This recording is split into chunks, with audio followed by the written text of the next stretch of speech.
Hello, Philadelphia! I'm Bruce Buffer. It's time for the Anthony Gorgano Show! Good morning. Good morning, good morning, good morning. Happy Wednesday, October 16th to all across the Delaware Valley. It's the Anthony Gargano Show. We're presented by TrueMark Financial Credit Union. That's right. TrueMark.com/PHLY to find out about the credit union difference. All right, lots to get to, man. It's a 4-for-4 type of day here on the program. Let's begin with late last night, just a few hours ago. You're not going to get much more fun than all of a sudden must-see flyers. Yes, in Edmonton, across the earth, in Edmonton, Matvei Michkov made his mark. 2 goals. He scores his first 2 goals of his NHL career. It was thrilling, both on the power play. He looked electric. The power play looked electric. That line of Morgan Frost and Owen Tippett and Michkov, man, that's a nice line. I got to tell you, I'm enjoying it. That was a blast. Now, of course, they lose in overtime on the Draisaitl goal, but it was a thrilling game. That's an Edmonton team. I don't know if they're off to a slow start, but they're loaded, right? They're just loaded with talent. It was just a fun, on a Tuesday night, when you're like, I was at the end of the night, the baseball game was rather boring.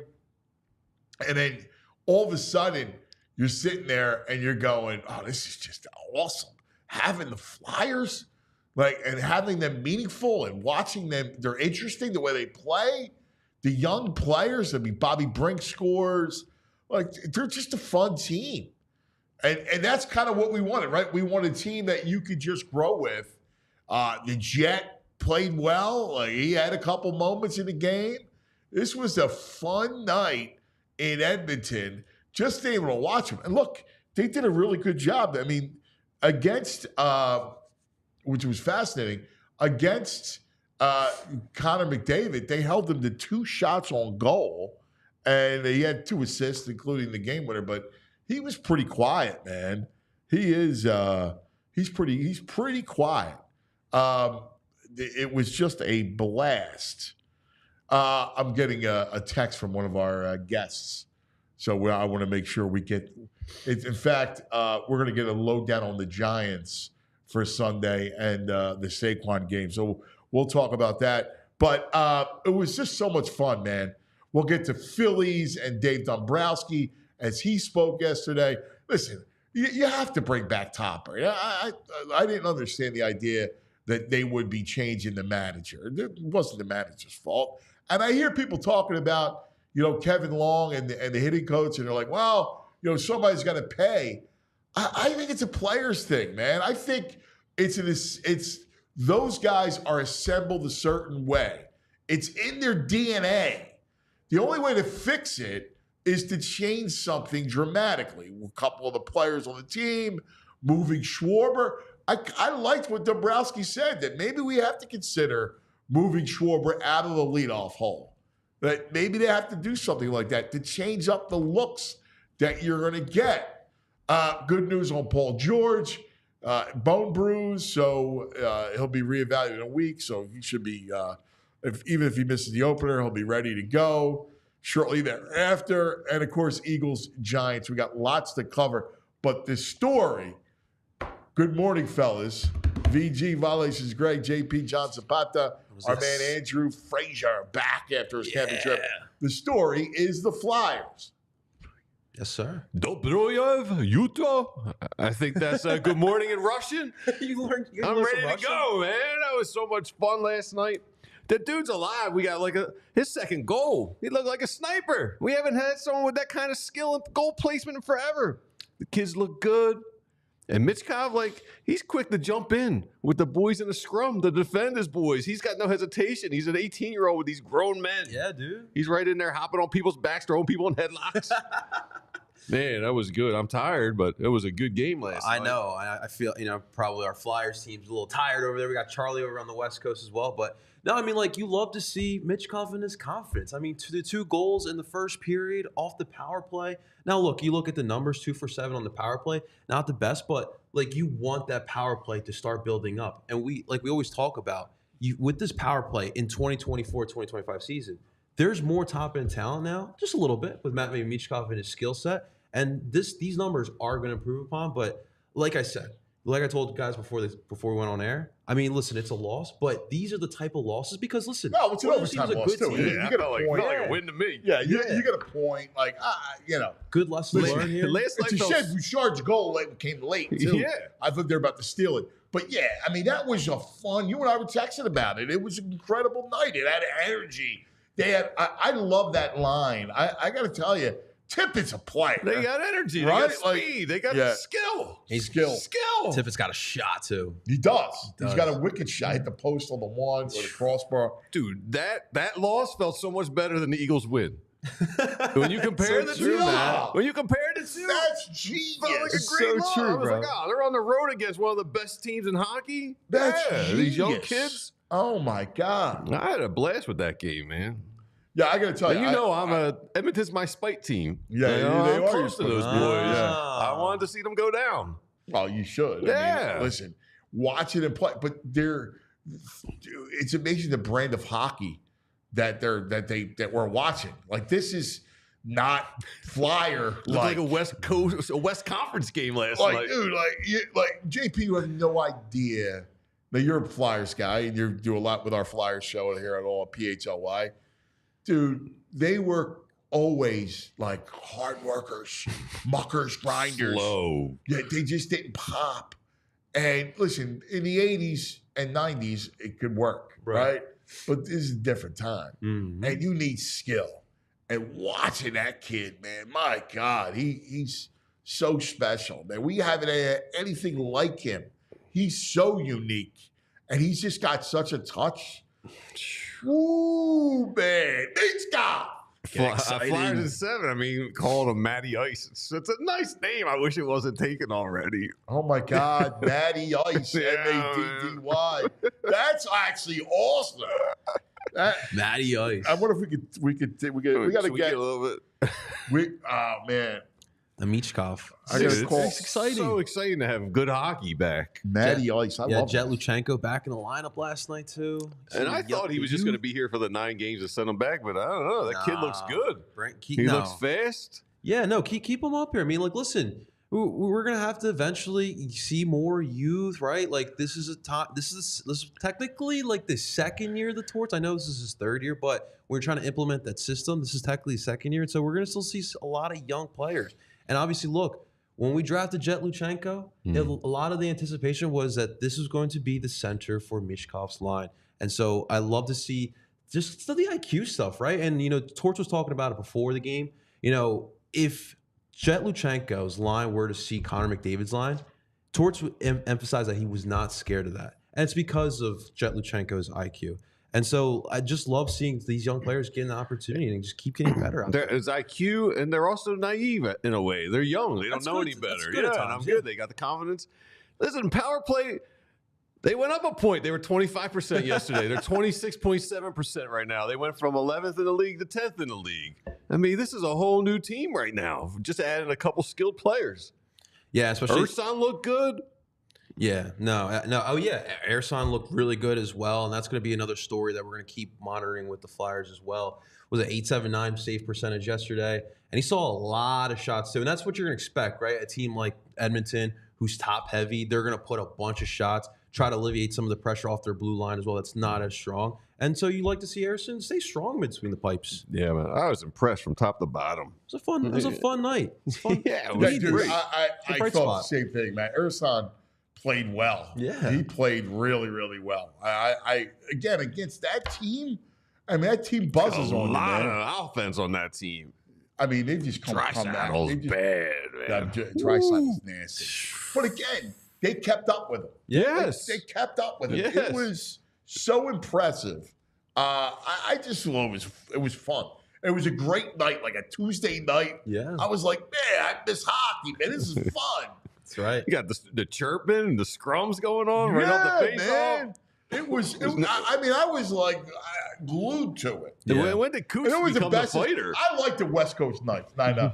I like the West Coast games Yeah. because the house is quiet, like the family's upstairs asleep, and I'm just watching my. Cousin is Flyers. But it's all you're like overtime. All right, here we go. Let's get a cookie. Let's get some sugar going. Yeah, we had an early day this morning, so I was up at 5:30. Woo. And So you'd rather get this West Coast trip out of the way early on in the season too, and they finish in they're Seattle just tomorrow. they're just going to be fun. Yeah, we got one more. We got Seattle tomorrow. Yeah. Do we? Do you They hear? beat Nashville. Do you hear like roosters crowing over where you live at 5:30 in the morning?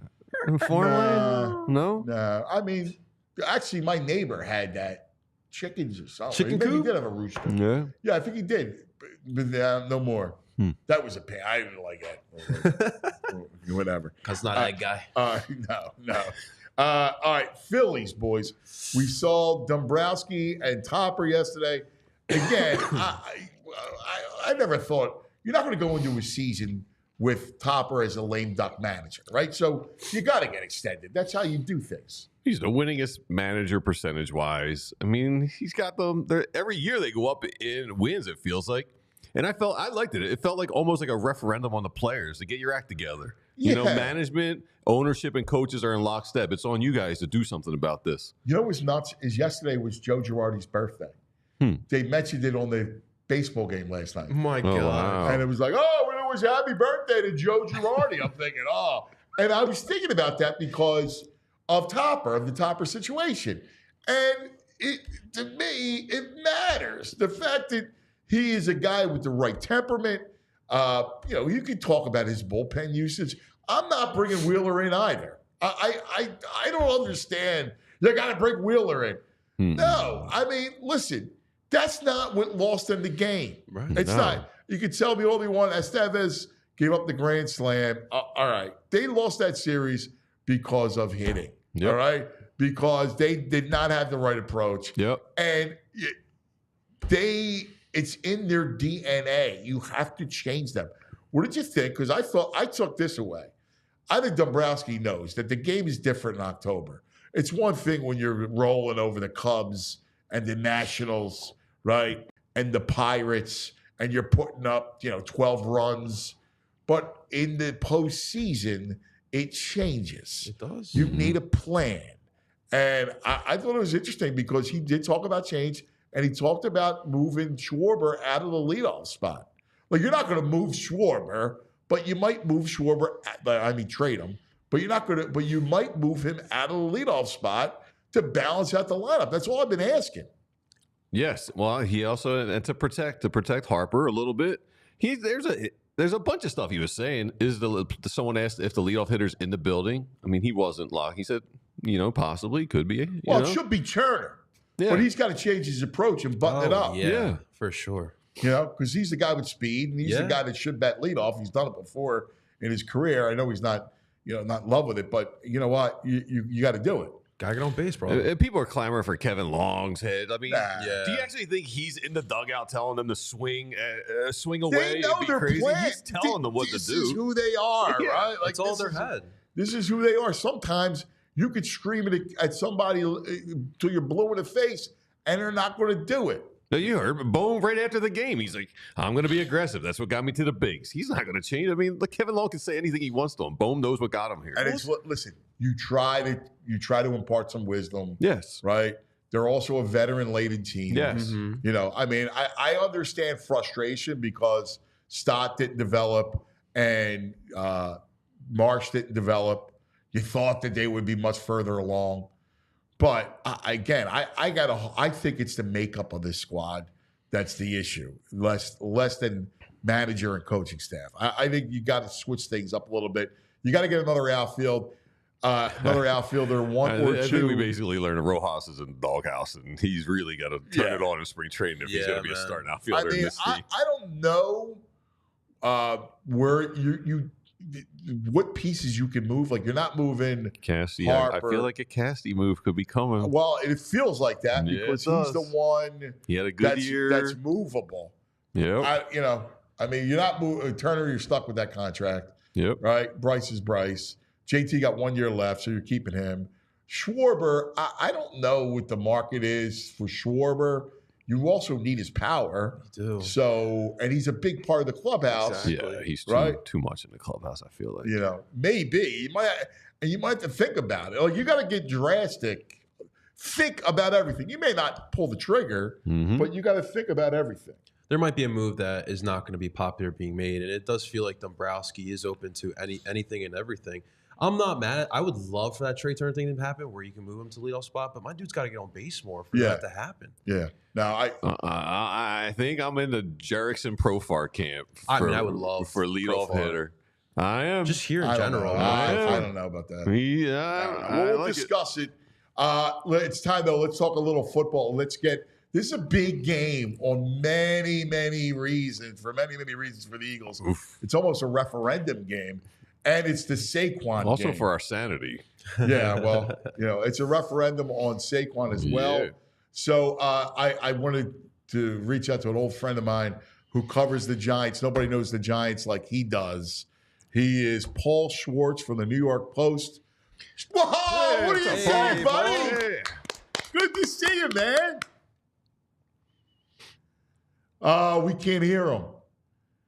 He's got himself muted. I think you got it muted, buddy. Can you try it now?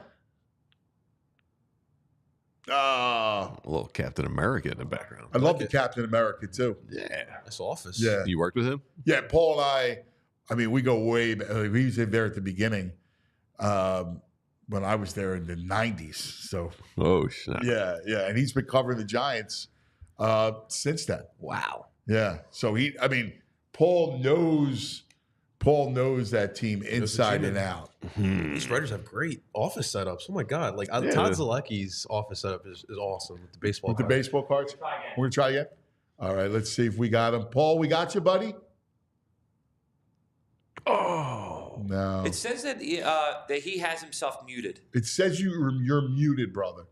That's what our producer says, that you are muted. Maybe leave and come in. Is there any way we can... I'm going to send you Paul's number, Andrew. Yeah. And then we'll try to get him, because it says he's muted. We'll get Paul And in he here. can hear us. So we got something. Yeah. Got a little something. Yeah. Can't wait. All right. Do me a favor. Yeah. Hit us with, because what does the Saquon game mean? Because this is a big deal. Well, if Saquon's going to come out, he should be motivated. He should be running all over these guys. We saw him. He had a sequence last game. Not great. So he should be laser focused, I would think, with a revenge. This is one of those games, right? Like where NFL Films is there, and it's like Saquon Barkley in the zone, right? And I feel like this is setting up for him to be in the zone. And obviously, look, last week 47 yards was like 6 or 7 carries, some low. And his head just wasn't in the game. He was missing holes. He's running out of bounds before he gets to the first down marker. And he's going back to New York. He should be. Yeah, Guns are blazing. Should be pissed. Well, this is a big deal, right? On many ways. This game, the whole is country is a big deal, saw with how they talked about him. right? Because of the Hard Knocks piece, and what he's done. Yeah, this is a big deal. Now, the Giants had played well. They have one monster injury that should, to me, tip the game in favor of the Eagles. Andrew Thomas, who may be their best player, he's their left tackle, will miss the game with a foot injury.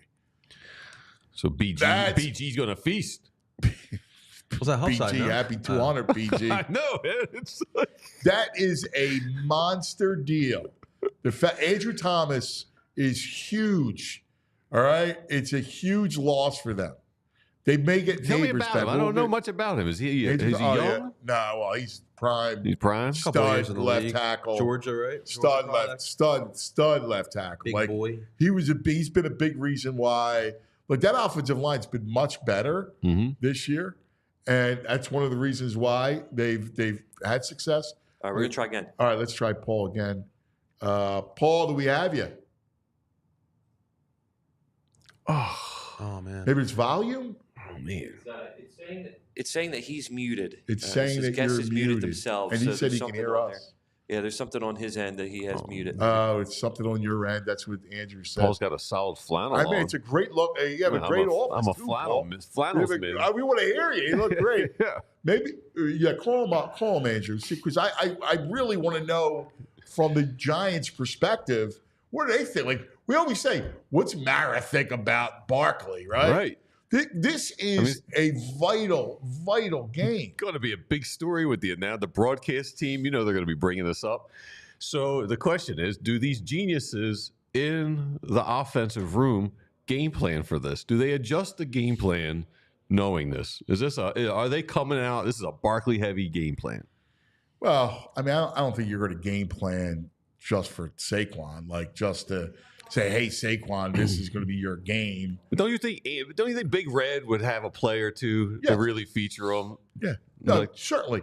You definitely will draw something up special. Yeah. Whether do you think that happens with this crew? a wheel, I don't know. I mean, you're asking me. I don't understand their game script. I don't know how they start the game, so I don't know. This is why I would believe that you would have something. This is why I wished like Jalen would line up under center a lot more. Yeah. Because I would love for just like a play action and just go deep to Devontae or AJ. Oh, dude, that's what the game is turned back into. So I know he's not comfortable under center. I would love a nice wheel route for a 40-yard touchdown. I mean, they've run it. They've run that. So I mean, that should be a big deal. All right. While we're trying to get Paul, we got him. Yeah. Third time's a charm. Here we go. Paul. What do you think? Yeah. You hear me? Good to see you, You know, buddy. It's been a minute. You're making a big deal of this. I got nothing to say, so the volume doesn't matter. I'm just a pretty face. I got nothing to offer you. So we talk all about the Barkley game, right? And the Hard Knocks. It was all over that, all over Hard Knocks. What do you think Mara does think about that after seeing with the Eagles, and what's been the story around the Giants when it comes to Saquon? There hasn't been a tremendous amount of Saquon talk yet. This will ramp up today. Look, Saquon was the face of the franchise, okay? They were not a good team. They made one playoff appearance with Saquon here. There were more 26 jerseys in the seats than any other 10 players combined, okay? So the Giants loved Saquon. Saquon loved the Giants. John Mara loved Saquon. He wanted to get it done. He said, I won't be able to sleep at night if we went to the look, if things didn't work out with the Giants, right? Another team we kept hearing were like the Texans, right? Good young team, good young quarterback. If he went to the Texans, it would have stung the Giants, but it would have been like, you didn't just lose and pick up to your brother. You know what I mean? You lost to some guy down the road who nobody cares about. So, I mean, once it was like, look, it's been clear for almost the last year. It was the Giants and Saquon do not agree on what he is worth financially. That's all there is to it. They came close a year and a half ago. It didn't work. Saquon, it just wasn't going to work financially unless Saquon said, look, I'm not going to get what I think I deserve, and I want to be with the Giants. Look, make no mistake, Saquon did want to be a Giant for life. That was not just lip service because I want to get paid. He loved it here. He loved the franchise. He loved everything about it, except that they weren't winning. So, I mean, look, fans are what they are, right? I think the fans are nuts for saying, okay, Saquon went to the Eagles. He traded blue for green. Screw him. You go for green, your own green, right? And the Eagles were the team that wanted to pay him. They paid him. It's a good team with a good offensive line with a chance to win. So, but it's a big deal. This game is a big deal. It's personal on both sides. You know what's amazing is that you look at the Giants, now you'll tell me, but they look pretty good. Like, they look better than I thought. They look more buttoned up. Their defense is better. Andrew Thomas is a killer. But, I mean, if you put Saquon with Malik Neighbors, now all of a sudden, like, I go, wow, that team could be much significantly better. Although that kid Tracy's pretty good. You see what I'm wearing, Anthony? Do you need these? Do you need these? Huh? The Giants offense does not look good. Okay, they do look good. They scored 7 points last week. I watched it. Yeah, against a Bengals team that was allowing 29. Now I understand. They got healthy. Every week is different. Look, the Giants, after 3 games, played the Cowboys. The Cowboys had the worst run defense in the history of the Dallas franchise, and they gave up more rushing yards than practically any team in NFL history through 3 games, and the Giants ran for like 30 yards on them. So we know these things are a week-to-week thing, but the Giants' offense, it starts with Daniel Jones. I've been a guy who wants to give Daniel Jones a chance, and I think he can do some things. You know what? At this point, he just ain't it. He ain't it. He can do some things. Daboll wants to do more with him. He's protecting him with some of the play calls. It's a problem. As you mentioned, Andrew Thomas is by far their best offensive lineman. He's going to miss a lot of time. Could miss the season if it's a Liz Frank injury with the foot. That's really bad. They should be getting Neighbors back, and he's a difference maker. I think they'll be getting Singletary back, and him with Tyrone Tracy should be pretty good. But look, you guys know. I mean, you've seen all these Giants-Eagles games over the years. No matter what happens, the Eagles win the game. So, the Giants have to break that trend. They have, the Eagles have been a better franchise for a decade. And the Giants are 0-3 playing in MetLife Stadium, So the Eagles have no problem coming into, MetLife Stadium and finding a way to win because the Giants play their worst football at home. Yeah, it really is funny, man. Like, they're terrible. Even watching – that Bengals team, now they got healthy defensively. They got some of their guys back, so they were but still, it's still a painful offense. I expected Daboll, who's a bright guy. I know Sean McDermott very well, and I knew a lot about that situation. And I thought Daboll would have a much bigger impact. Now, I guess it goes back to what's killed them, which has been their GM for a long time, man. Whoever's picking him, whoever's the architect, has failed them for the last decade.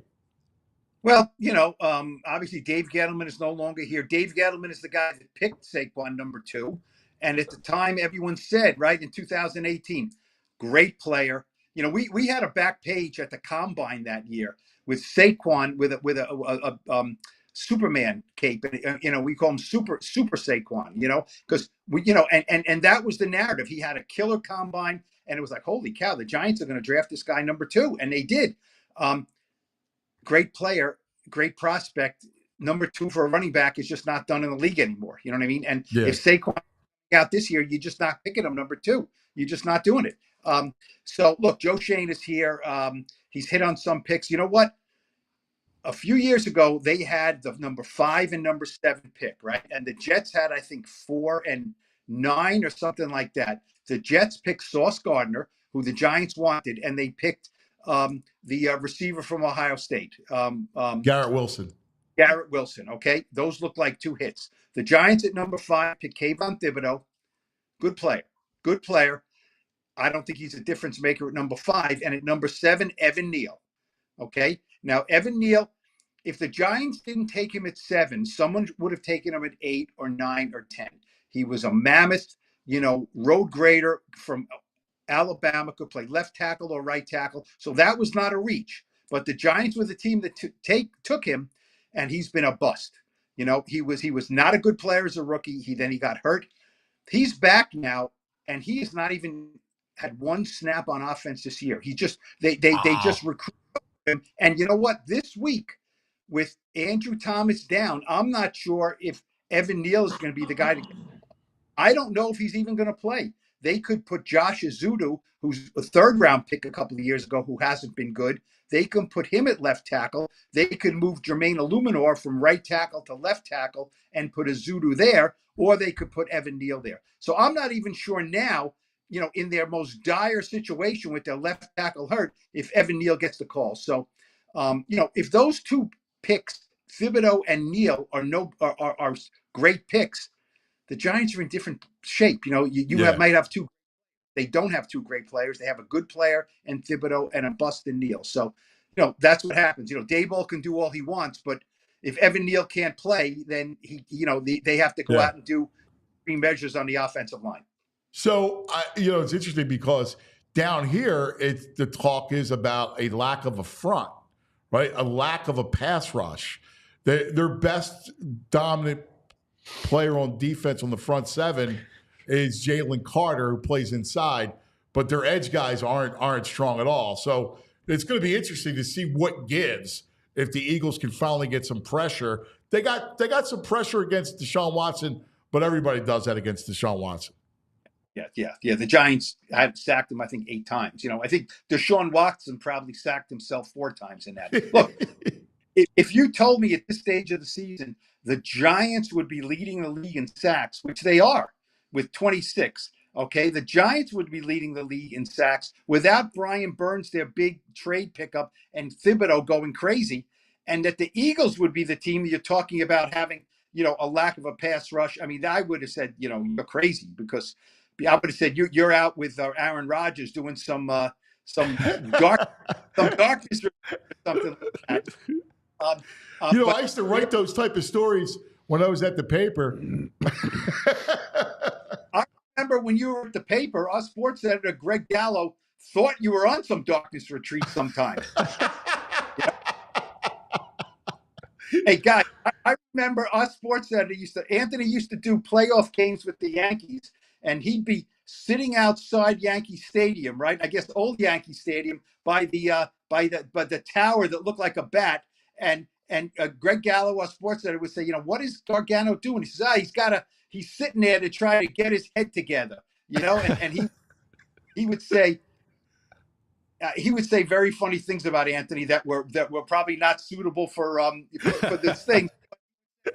He's sitting there trying to get his head together. Just write the damn story. I was always a painter. I used to look. And you know what he said to me?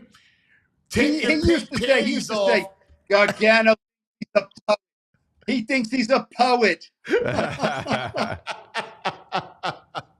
Take your pink panties off, would you?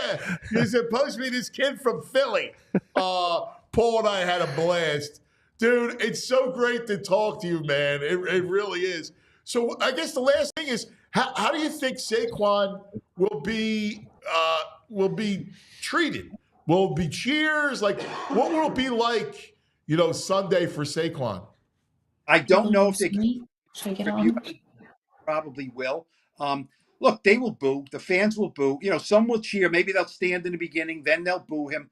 Look, this should not be, sometimes guys in our business, right? Oh, it's not that big of a deal. It's just a game. It's the Giants and the Eagles. I know Saquon has already said stuff like, oh, it's, they played so many games before me. This is a big rivalry. It's not just about me. No, it's not just about him, but this is a big, big story. Yes. Saquon can say all he wants. It is personal with him. He wants to run for 200. He wants to win.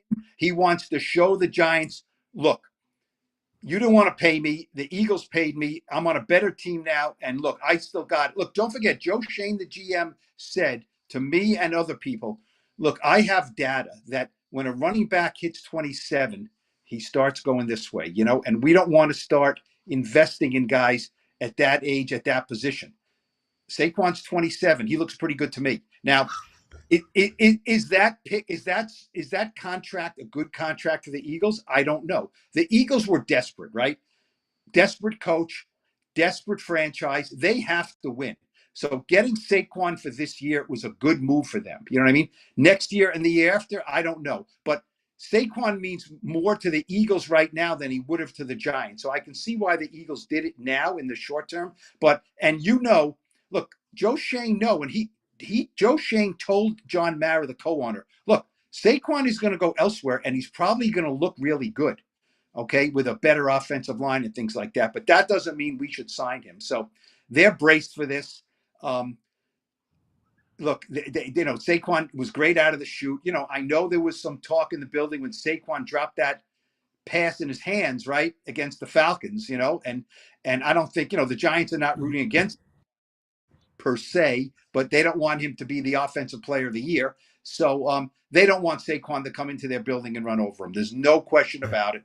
This is personal for the Giants front office and for Saquon. There is no question about it. It's awesome. It's personal. I love it. That's why you're a great reporter, Paul. You know it. You're not unafraid to say it. It matters. It's a big freaking deal. Love that, brother. It is. And I will not be writing any poetry this week. I'll be trying to write solid Giant stories. You can do the poetic thing on the airways. And it's always good catching up with you guys. Look, it's a big game.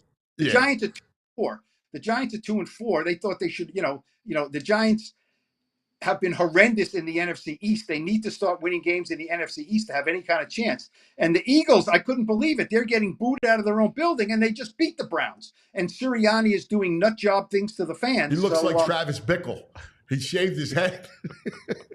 It's been weird here with that. And they did not look good last week. I mean, that's a problem. And they get A.J. Brown, who is a difference maker, a dominant player.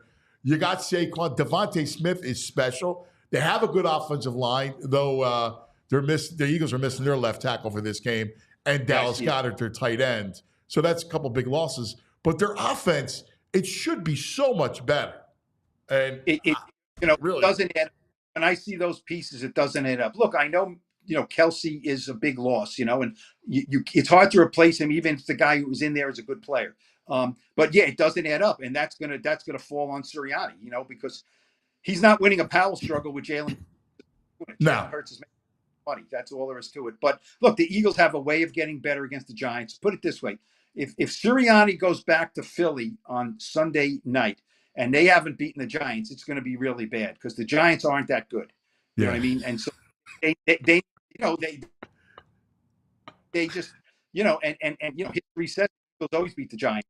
The Giants will, if the Giants are 3-4 after this week, they can feel really good about themselves. So it's a really pivotal for both teams. I don't think there's any question about it. Paul, so good visiting with you, man. You are. You're terrific. I always loved you, buddy. Thanks, brother. We'll catch up again later this year. Sure. Thanks, guys. Take care. Good talk. Thanks, buddy. Paul Schwartz, the New York Post, who tells it the way it is, right? That this game is big. This game matters. It's big for both teams. Yes. Yeah, we talked about how open the NFC East is yesterday. The same is huge. But it's Saquon. It's personal. I love the fact he said it's personal. All right, JP, tell us what we got going on. Let's talk about it. Yeah, our absolutely. Friends. Let's start off with our friends over at TrueMark Financial, ladies and gentlemen, because in 2024, we are trying to manage our finances much better. And so we're going to need some help with that. And the help is going to come from TrueMark, all right? And they have some new money management tools that may be able to help you out with monitoring and tracking all these finances because, listen, things can add up, especially for all my families out there, right? So this money management tool is huge for all my family members. And listen up, for all my parents, especially my young parents with young ones at home, never too early to start those financial discussions, right? Financial responsibility, financial literacy, it's all important. And with TrueMark Financial, we'll be able to help you out and make it a little bit more smoother and simple. Get those kids involved, guys. Get them involved. If you're going away on any away trips, all right? If you're going up to North Jersey this weekend, then, well, listen, you're going to be up there, you're going to be in a public setting. You can run into that heart attack situation where you happen to lose your credit or debit card. So you want to make sure that in their free app, their mobile app, you can lock that card. It's a little bit of peace of mind, and it's absolutely awesome. And including in that app, you can monitor your credit score. It's extremely important to keep on top of that. Credit scores, listen, if you want that new car, if you want that brand new house, you make sure that credit score is up, and they'll be able to help you monitor that as well. So if you want to start your credit union career today, it's very simple. You can visit TrueMark.com/PHLY or visit any of their 24 branches in the area. Keep in mind, TrueMark Financial is federally insured by the NCUA and is an equal opportunity lender. And while we're talking about giving a helping hand, let's talk about our friends over at Ace Hardware Services, ladies and gentlemen. I know it's getting cold, right? I busted out all my hoodies yesterday. Had to put my Phillies t-shirts away as well, which was definitely heartbreaking too. But that means that winter is coming. It's here. You feel it. It's in the 40s now. It's getting cold. So, like I did yesterday, you want to make sure that you're just turning on that heat. Just making sure it works. Don't keep it on the full time, like my wife let me know yesterday. So if you turn it on and it's not working, there's only one person you need to call. It's our friends at Ace. All right. So they either have everything you need to fix it, or you can bring out a trained professional that can fix that heater for you if you need it. So whatever a project may be, whether it be the heating down or you need some new fresh paint on the walls, a leaky pipe, make sure you guys are visiting Ace Hardware Home Services at acehardwarehomeservices.com and get your next project started here today. Shouts out to our friends at Ace Hardware, and you will say what we always say: Ace is the place with the helpful hardware, folks. There you go. I like it. All right. Yeah, man. I can't wait for this game. Like Paul got me fired up for it. Like, this should be an Eagle Pride game. Like, enough with Sirianni and enough with all that stuff. This should be about Saquon.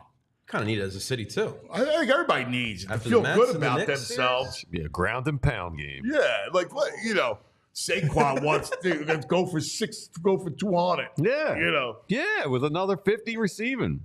Let's do it. That's a big deal. And listen, I love the fact that he said it's personal. So. I like that guy. When the Jets come down, when the Giants come down here, we gotta get a beer with Paul. Yeah. He's a good dude. Yeah. They used to torture me because I the Post is a I loved it, right? It's not Hemingway. Right. It's a great paper and it's uber sport, and I used to like to write, right? So they used to torture me because I would be like, stop, you're not a poet, write about sports. Right.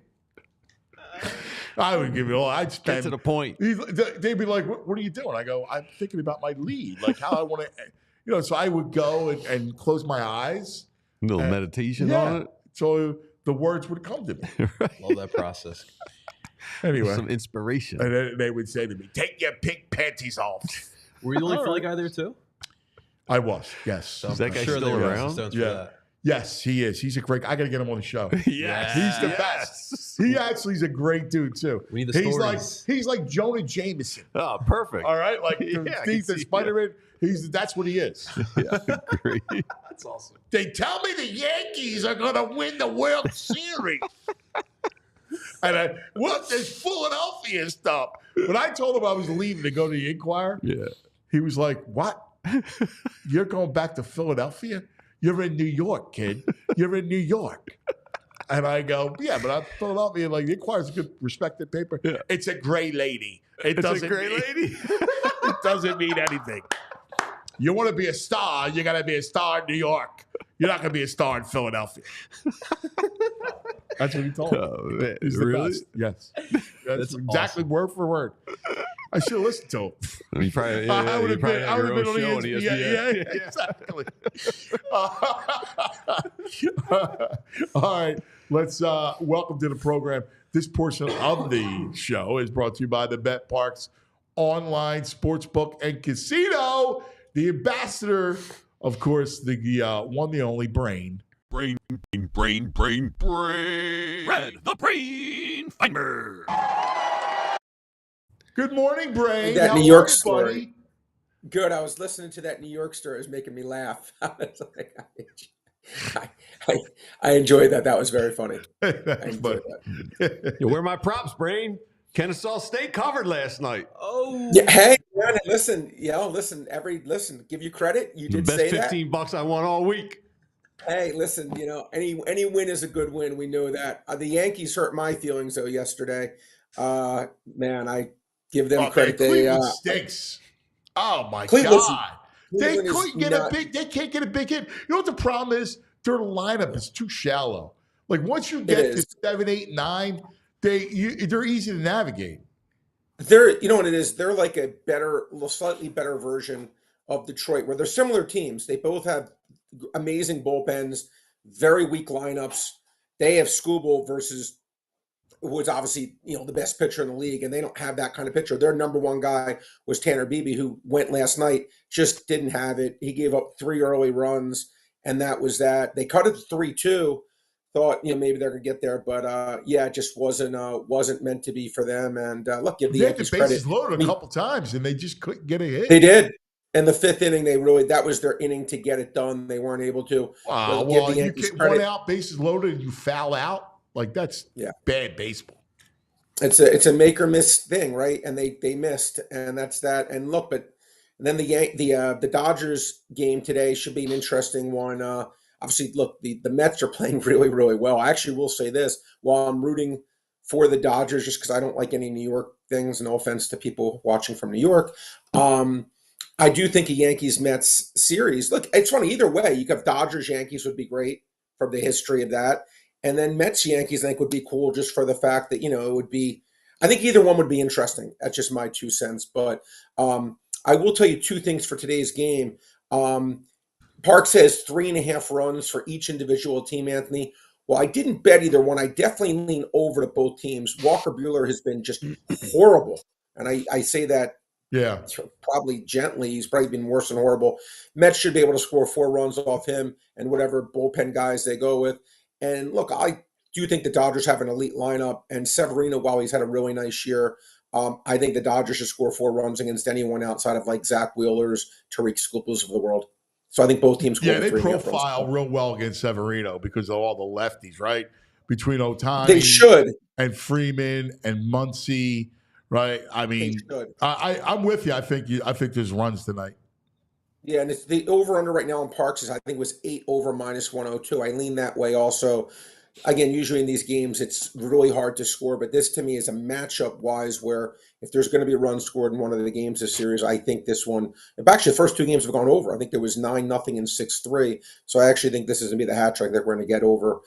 Speaking of hat trick, the guy our boy last night almost got one. Yeah, you get 2. I went to bed. It was 2-1 or 3-2, 3-2 Flyers. I went to bed and I woke up. I was like, oh. It would have been nice to have gotten that W.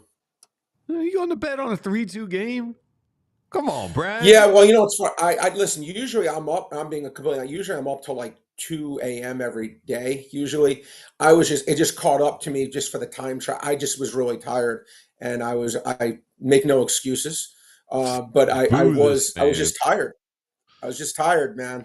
But usually, I'm up till like 2 a.m. So I usually watch all the end of the Flyers games, but not last night. They're interesting, man. They just are so much fun to watch. Like, that line of Michkov, Frost, and Tippett. Tippett is nasty, right? Like, that's a good line. That's actually a legitimate line. Look, Anthony, as you said, like from a Flyers point of view this year, you're just looking to see, right, true growth. You're looking to see is it's going to be a team that we now have something to be proud of that's going to be on the rise, so to speak, and. Am I expecting them to win the Stanley Cup? No, but I'm hoping that they can at least, I think you guys said it before. Hopefully, they can make the playoffs, and to me, that would just be even if they were even an 8 seed, 7 seed. I think that would just be huge growth. How many years has it been since they made the playoffs, guys? Well, the COVID year they made it. If you remember, so that was what, like 5 years ago? 21. Oh. Was it 21? Was it that they did make it? Technically, the 2020 season. Okay. But it's, but if they could do that, something like that. Yeah, it's not about I don't even look at it as a playoff. Like, I just want, it'd be nice. Like, I agree with you. It'd be nice to make the playoffs. But I just want to continue this kind of ascent, right? Like, sure. And I enjoy watching it. Like, I enjoy watching Michkov. Listen to Jet can play. Like, Luchenko he pops on the ice. Right? Yeah. Like, you watch them, they got some talent. Like, Bobby Brink scored last night. Like, that line, I'm looking at Parks now. Oilers are the favorites to win the Cup. They hang with them last night. Yeah, that was their first win. They did a good job defensively. Yeah. I mean, Connor McDavid only had 2 shots. He had 2 assists, but he only had 2 shots. Again, well, the Flyers haven't really been, if you think about it, they really have kind of been the forgotten team. Eagles got to the Super Bowl a few years ago. Sixers obviously have always win their 50-plus games every year. The Phillies have obviously had incredible success except for winning the World Series. But playoff-wise, they've been incredibly always there every year. The Flyers have been the one team that just haven't been able to really break through. And as you said, Anthony, you're right. They just haven't had that that oomph, that excitement, that it factor where you want to watch them, where you're excited to watch them. Yeah, no talent. I watch the Flyers. Yeah, but I think it's changing. Talent.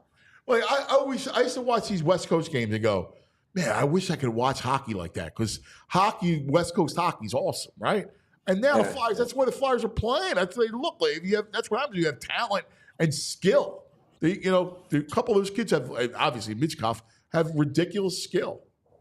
Yeah, obviously. And listen, to me, it's finally good to see that. And I think they have the right people in the organization running it.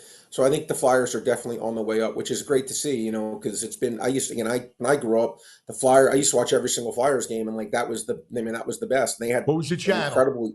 What channel? Channel was it? What channel? What do you mean? What channel? What channel were the Flyers on when we were kids? Well, I used to watch them on Prism, but right. But they were also on channel 29. It was channel 29.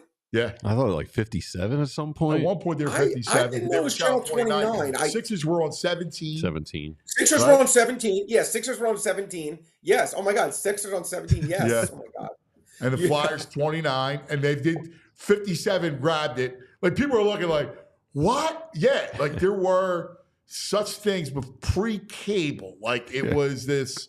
They called them UHF stations. The UHF. Oh man, VHF and UHF, and it was bizarre, right? And so, I remember being a little kid, and it was pre-remote, right? And you would go change the channels, right? And I'm sure your father did this to you. I don't know that. Stop turning the dial so fast. Oh, yeah, you're going to ruin this thing, whatever. Yeah. You know what's interesting? Do you remember, guys, when Anthony? I know you will. Like when the NBA playoff games were tape delayed, I used to remember not knowing who it would be. Coming on 11:30 at night. Channel 10. I'd be begging my mom to watch things. This is no internet. Channel 10, and my cousin Joey and I, we would stay up. Like we wouldn't know the score.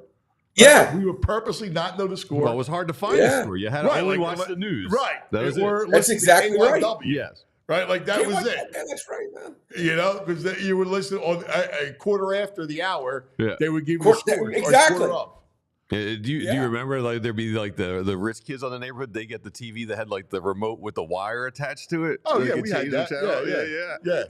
The box. It was the box that had a wire. TVs had the wire remote too. Yeah. Change the channel. Yeah. It's like you want to talk about back in prehistoric days. Yeah, you guys are really showing it. I know.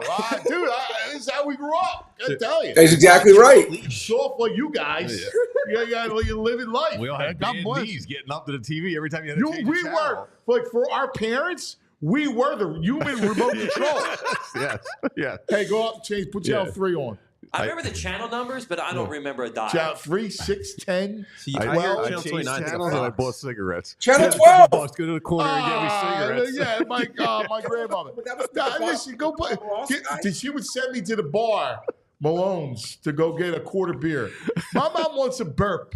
A burp. Oh, burp. Here's 50 cents. And a dime for Joe. Joe, the bartender. Joe owned the place. So if the quarter beer cost 50 cents, the quarter Miller, and then you would give the dime as a tip. And then they would send you to the store to get Benson and Hedges 100. Oh, yeah? What a life. Matt Decker says when TVs weigh 200 pounds. Yeah. Yes. Console TVs. Oh, my God. It was unbelievable. All right, we have the antennas. You had to make the antenna, Anthony, tilt it the antenna would go out, it would be staticky, and you'd have to tilt the antenna a certain direction, and you almost be like a surgeon. You'd be like, all right, I just think I got it now, and it would stop. My father was a genius at that. He manipulated the antenna. Did he throw any foil on it? Oh, he did all kinds of stuff. He rigged. We was a playoff game. Where were we? We were somewhere. He rigged it so we got the New York channels. Oh, wow. And we got to watch what? Back then? Yeah. Well, did you have a roof antenna? Sometimes you get the roof antenna and you get all kinds of channels. Yeah, he was able to rig it. He was brilliant like that. All right, we got our Fox show today. Our Fox show. My God. Yeah, I'm looking forward to it. I got too many jobs. we have our park show tonight at 6 o'clock, where we're going to go over everything, go over the card and all that. But give us a little preview, all right? Because let's look at, we're talking about the Eagles and Giants and the Saquon game. And it's interesting because Andrew Thomas being out for the Giants is a massive loss for them. Well, would we call that like a trade-off, Mailata and him? Fair? I wouldn't, only because they don't have as much depth. While Mailata means a lot to them, they still could fall back. They have depth on that line, whereas Andrew Thomas is their best player by far. Yeah. Anthony, listen, we talked about it yesterday, and the line was 3.5. I said I definitely lean Philadelphia. When the line went down to 3, I made a healthy size wager on the Eagles. Look, I understand. I'm not. By the way, again, I'm not very bullish on the Eagles, but to me, when I look at this game, this is just like, I just think the talent differential between the two teams is so stark. And I know that I'm not sure if Slay is going to play. I'm not sure if Goddard's going to play. But the Giants, to me, and I'm assuming Neighbors will probably come back after the 2 missed games. I'm assuming he will. But this is a game the Eagles really just should win by at least 3 points. They really should. And obviously the Saquon Barkley factor, again, can't hurt. I agree. I'm expecting a really big game for him. And again, if they cannot beat teams like this by 3 points, then again, as much as I'm not bullish on this team, I overestimated them, because you got to win games like this. You just have to. I mean, listen, we're not in love with the Eagles defense, but I mean, geez, you got to be able to stop this offense. I mean, I know Neighbors will be back, but without Andrew Thomas protecting, I know Singletary may be back. We just had Paul Schwartz on. But that's actually relevant, because to me Tracy is just as good. I agree. That's not Saquon. If Barkley was missing for the Eagles, that's a massive downgrade. Right. Like, I actually read that they're probably going to start Tracy anyway when Singletary comes back. Yeah. Because Tracy's actually looked better than Singletary. So I don't think really relevant. But I do think that this is a game, Anthony. Look, we're talking about a team that's still over under, still 10.5 wins. This is just one of these games, just making it simple. You got to win this game. No excuses. I don't want to hear about anything. You got to win this game. And 3 points to me, when it went down to 3 is king in pro football. Yeah, I think the Eagles definitely merit a bet. I really do. I did it. And if I lose, I'll sleep like a baby, because this is bet. I'll make 7 out of 7 days. They are way more talented than the Giants. This is a game they have to win. This is a game they should win. If they win by 1 or 2, okay, well, that happens. But the fact that it went to 3.5 to 3, I don't really understand why it went down, to me, quite honestly, because to me the Giants are losing Thomas, like you said, Anthony. It's a big deal, and maybe the fact the Eagles have more key guys out potentially, maybe that's what they're looking at. But I just think this line's too light at 3. I'm with you, buddy. All right, let's tonight. We got a big college slate that we got to go over. His Vols. Tennessee hat, man. I mean, I'm a college football head. I need info for tonight. That's right. I forgot. The public is all over the powerhouse, Florida International, 2-4, going up against the winless UTEP. They bet this game up from 3.5 to 7. Still value on Florida International, Brad? Man, jeez. At 3.5, look, 3.5 was the bet. At 7, no, that ship has sailed. That ship has sailed. No, I'm going UTEP tonight. I love you, man. You love all those obscure games. That's your wheelhouse. Like that, you're like, man, that Florida National, sign me up. Like it's the 55 days of football. Yeah. It's the 55 days of football. Left. Yeah, we got the football every night. Yeah, we got big ones on Saturday. I can't wait. We'll talk BG, who you got? Tennessee? You got Tennessee or Alabama? Yeah, I'm all over Tennessee. It's a thin line with Bama. It's a 2.5. I think I looked. That seems like a Tennessee line. 3. I think 3. Yeah.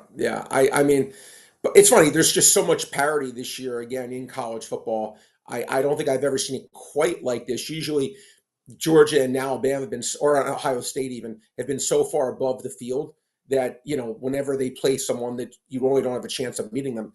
This year, whoever you think is the best team, anyone could probably beat them. So I think this is out of the 12-team playoff this year should be very exciting, because I think there's so much parity this year in college football. More than I've ever seen. The best. I think I like Milroe. I think I like the Tide. Milroe, he's really good. I mean, he's really good. Tennessee, I got to see Tennessee stop him. Yeah, that's fair. Now, Tennessee's defense has played well, but offensively, they've been, after a great start, have been pretty It's an interesting game. It's an interesting game. It really is. All right, we'll talk to you tonight, buddy. Thank you. The brain, of course, he's the man when it comes to Bet Park Sportsbook online, Sportsbook and Casino.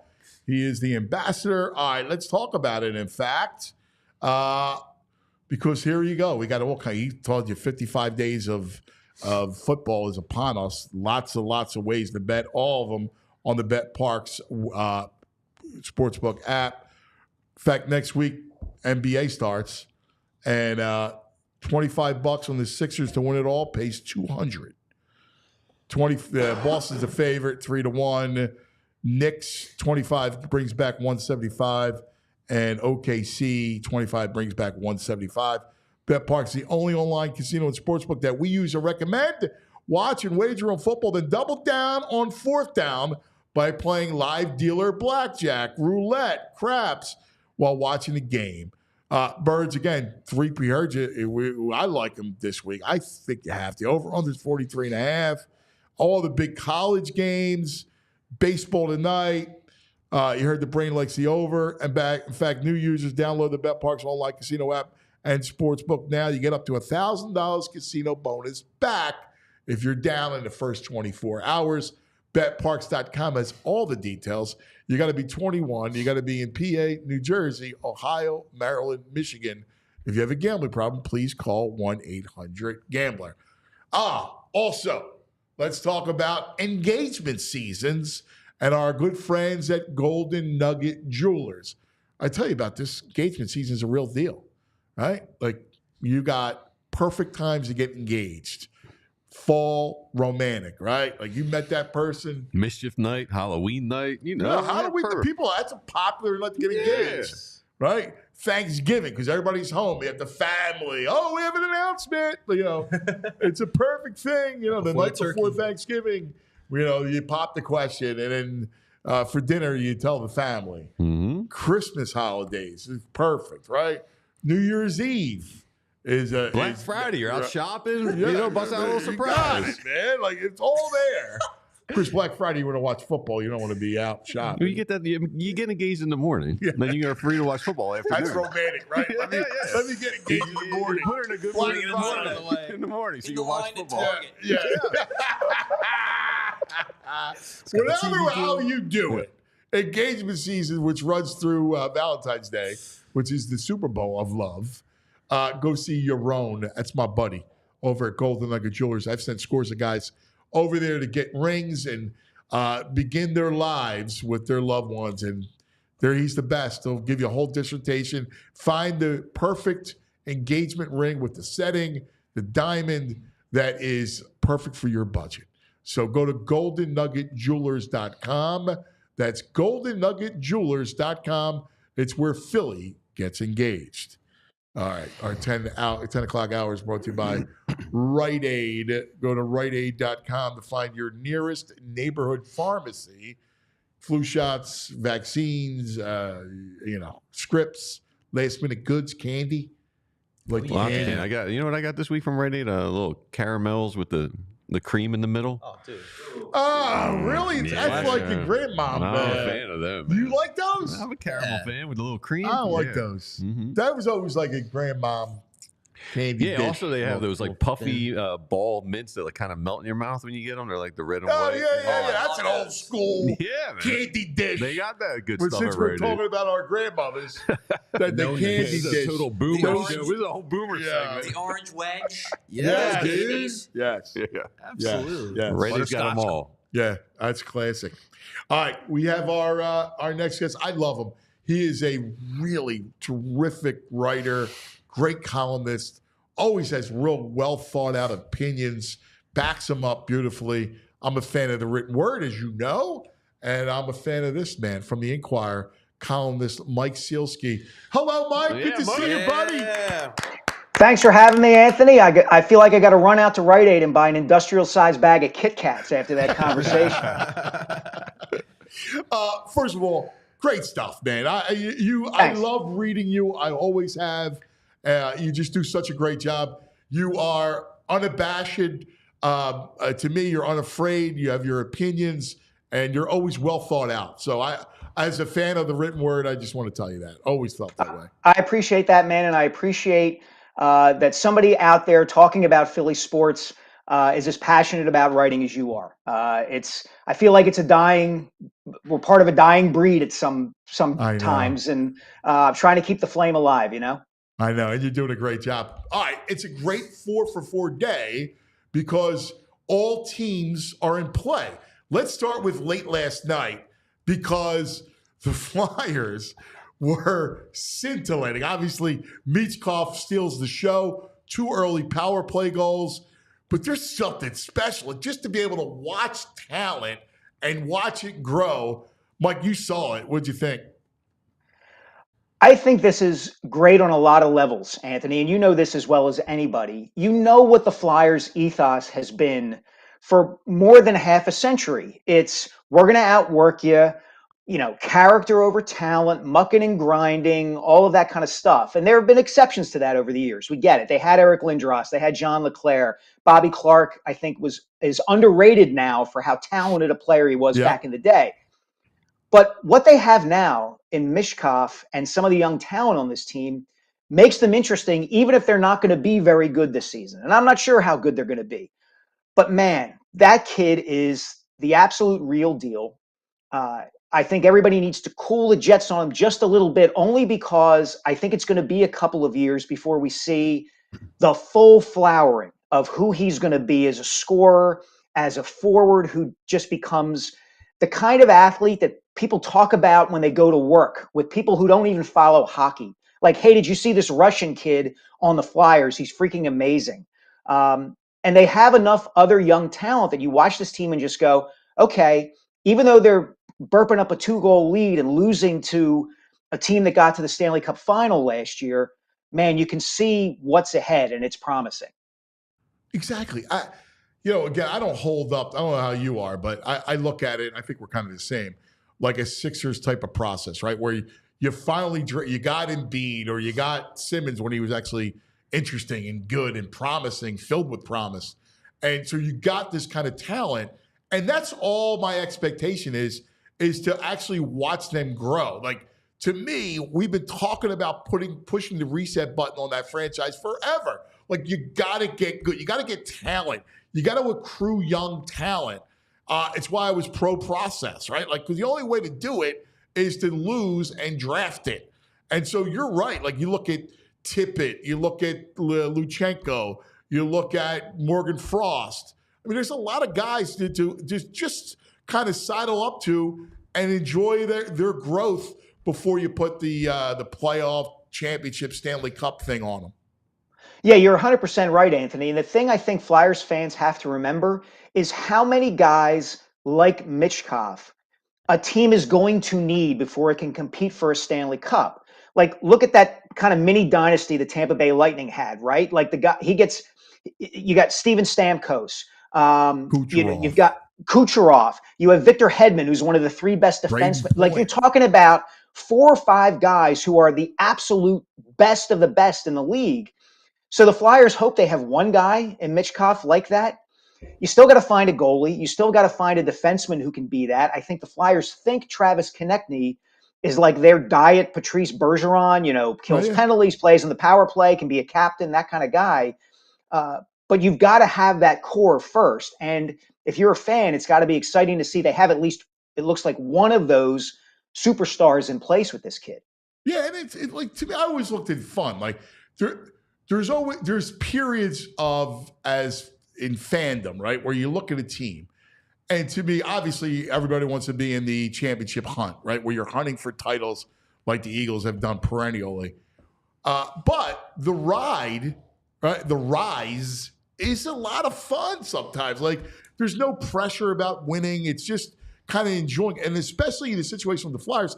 I was talking to Keith Jones. I'm like, listen, enjoy this kind of honeymoon period because the fans are going to come back and they're going to be into it. And we're a smart city. They're going to know, hey, man, we want to go for a ride.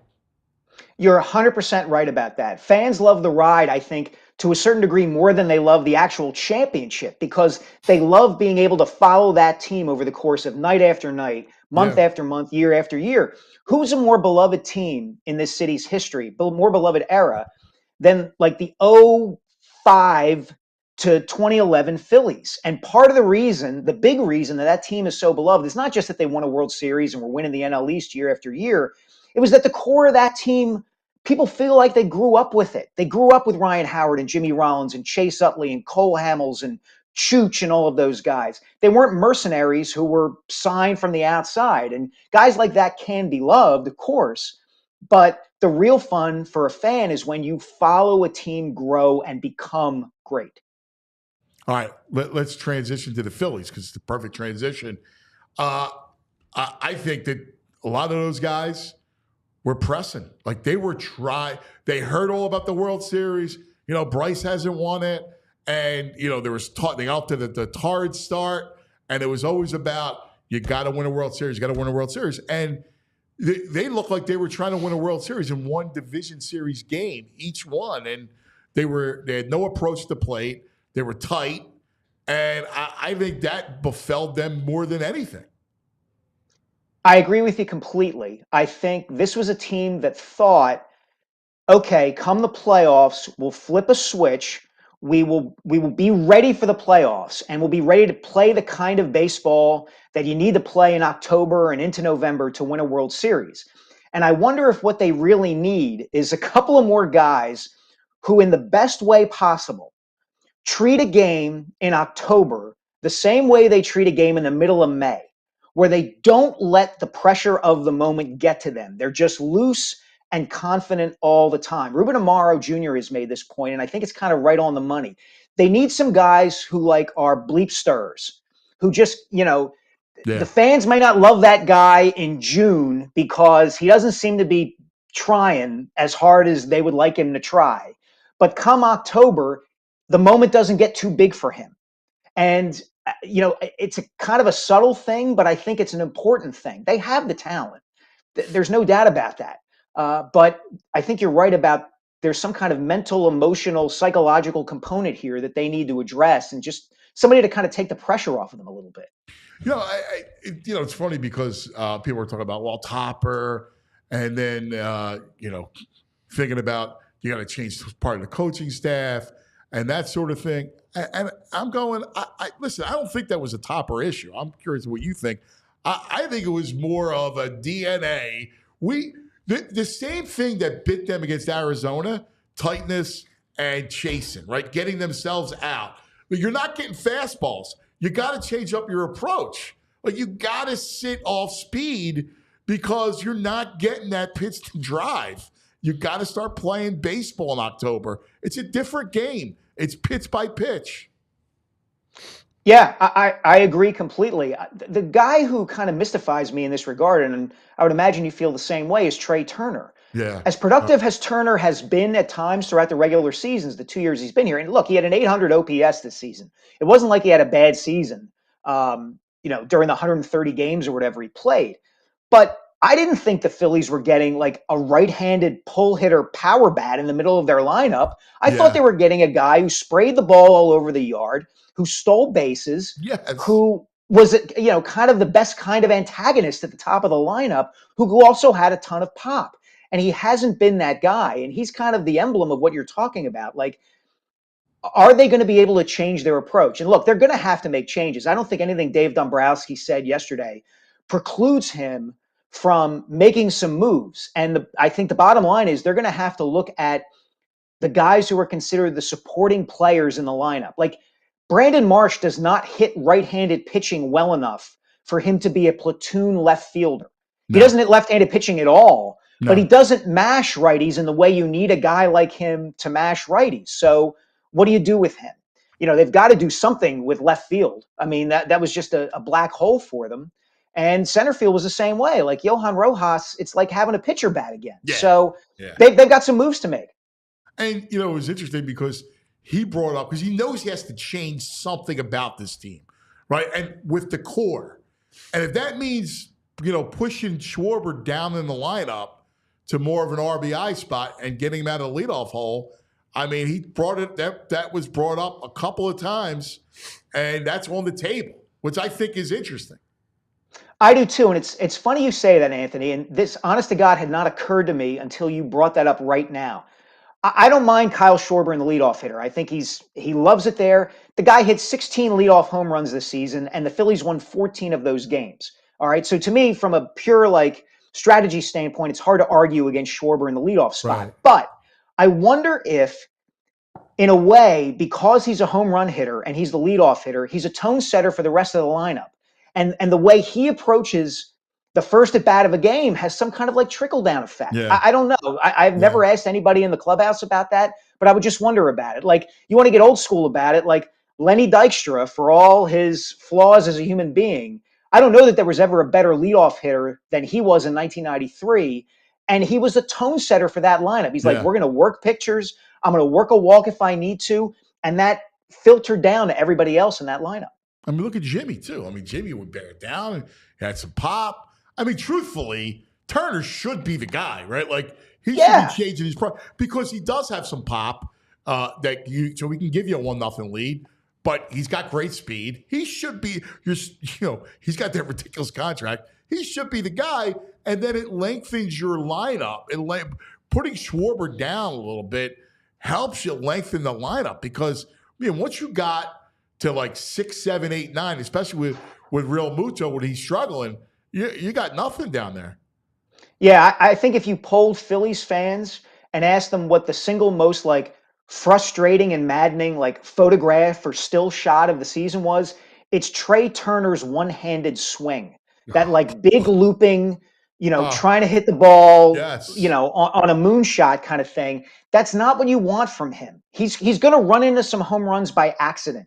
He needs to be a guy who is hitting the ball up the middle, hitting it to the alleyways. Yep. Whether he can make that adjustment or not, I don't know. Yeah, that's a great point.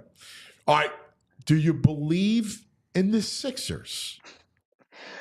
I did a little bit before Paul George hyperextended his knee. I mean, holy cow. Look, they have a lot of talent. And if they are healthy, I think they can make a run. I think this is the best chance they have in terms of the depth they have, the talent they have. I think Paul George, people are going to see what kind of player he is. We don't get to see him much because he's on the West Coast. He had been on the West Coast and we're in East Coast City and all that stuff. But they got to be healthy. I'm not as concerned about Embiid missing the preseason as a lot of people are. You can't have it both ways, right? If you want to play every game during the regular season, I think the evidence is clear, then you're going to get a certain kind of Joel Embiid in the postseason. And he has not been the player in the playoffs that he has been when he's been winning the MVP and putting up Wilt Chamberlain-like numbers. So you got to rest him more during the regular season. And maybe that means you're a 5th or 6th seed, but you come in at full strength for the postseason. So, I mean, look, everybody's been burned by this team. This gets back to what you were talking about the way we look at franchises. Yeah. The Sixers have exhausted us. Back in 2017, 2018, they were the franchise on the rise. Yeah. And everybody felt great about them. And now it's please just get us to the Eastern Conference Finals, and we're not going to pay attention until you do. And I get that. But if George and Embiid are healthy come May, I like their chances. Yeah, I do. I think the same thing you do. I think this is their best shot. And now you got Drummond to kind of help Joe in the playoffs too, because what happens is the playoffs is that second season. It's a grind in itself, right? It's heightened basketball, and they had no backup. They had to play him, exhaust him last year. So I think Drummond will help in that piece of it, and they're deeper, right? They have better role players, and then having George and Maxey taking that step, I think this is clearly your best chance. Yeah, somewhere between Paul George and Tyrese Maxey, and an improved Tyrese Maxey, they've got to get a guy, to your point about the postseason, who, with less than 7 seconds left on the shot clock, can create his own shot and score. Yeah. That's the biggest drawback. To me, it's the one thing people miss about the drawbacks to having him be your number one guy in the postseason is that he's a center. He can't break a guy down off the dribble and score. He just can't do it, and you need that in this league. And you have to hope that George, or more likely Maxey, can be that guy. Yep, I'm with you. All right, and that brings us to the football team, which they are good times, man. Good times. Say what you want, right? Like the coach is now Travis Bickle. Oh God! If he shows up with Jodie Foster at a news conference, I'm walking out. I'm on the record. Bizarre. I mean, it's bizarre. Let's start with because it's Barkley week. Let's start with the Eagles' offense, because I think we all expected this Eagle offense to really, really be great. Now I know no A.J. Brown for 2 weeks, and there was no for 3 weeks, and then no Devontae for a week. But this offense still has a ways to go. It has a ton of ways to go. And the distressing thing to me, Anthony, is they seem to be incapable of creating anything of substance positively that isn't born of just A.J. Brown, Devontae Smith, and Saquon Barkley being great players. That's what the offense is. You could have you or me calling some of these plays, and it's just, oh, okay, throw up a 50-50 ball to A.J. Run free Devontae on a mesh route, like they did against the Browns for that touchdown. Like, I can do that. You can do that. Where is the scheming? Where is the getting guys wide open that was there in 2022 when, quite frankly, Shane Steichen was calling these plays? And that's the distressing thing to me, is that you had everybody back against that Browns defense. You had a game where Jalen Hurts didn't turn the ball over, and the offense is still stuck in neutral unless you just hope that these guys makes a play. Yeah, it's amazing too, because you look at the low percentage throws that really marks this offense. I mean, it's all stuff down the sidelines. He doesn't use the middle of the field. And you wonder, is it a Kellen Moore issue? Is it a Jalen issue? He's not comfortable being under center. But the game is moved to where you need to be under center at times. You have an elite running back. Teams figured you out. You brought up 2022. Defensive coordinators figured out the RPOs and RPRs. They know how to stop you, all right? Then it was up for a how do you counter that? And this is where Jalen needs to be a quarterback, man. You got to go through your progressions. You can't be late, right? And the offensive coordinator has to come up with a script that works. I mean, you want to talk about bad Hollywood scripts. Look, every Sunday in the first quarter, it's just trash. It is. And your point about Hurts is a good one. I really wonder how much they are limited by what he wants to do, or they feel like he's capable of doing. I mean, how many times do you see quarterbacks around the NFL take a snap from under center or a shotgun snap, 2 or 3 steps, plant the back foot, and let the ball go in a line over the middle of the field? He never does that. No. Never does that. If he does that, it's to the outside. It's an out to AJ or Devontae.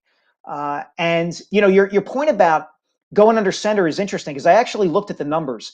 If they wanted to lean on Barkley more, the numbers giving the ball to Barkley when Hurts is under center are actually terrible.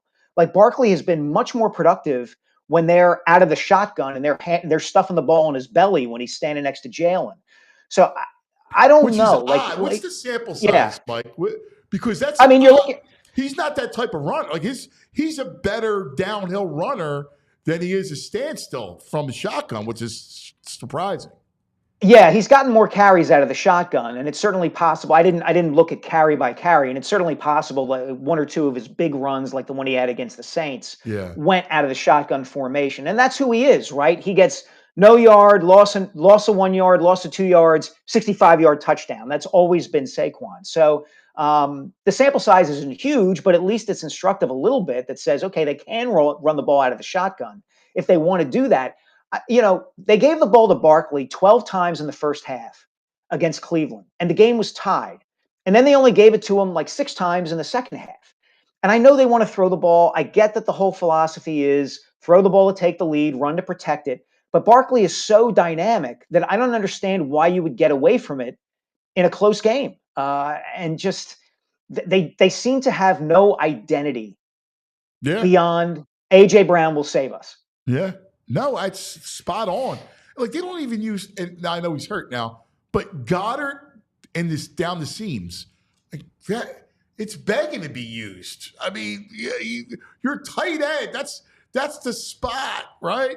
I mean, you need somebody to work that part of it. I don't understand that piece of it. That's generic football, right? Like, you look at what the Lions are doing, and the Niners are doing, and the Packers are doing, and the offensive creativity that comes out of those play callers and those play designers. I mean, they're completely different offenses.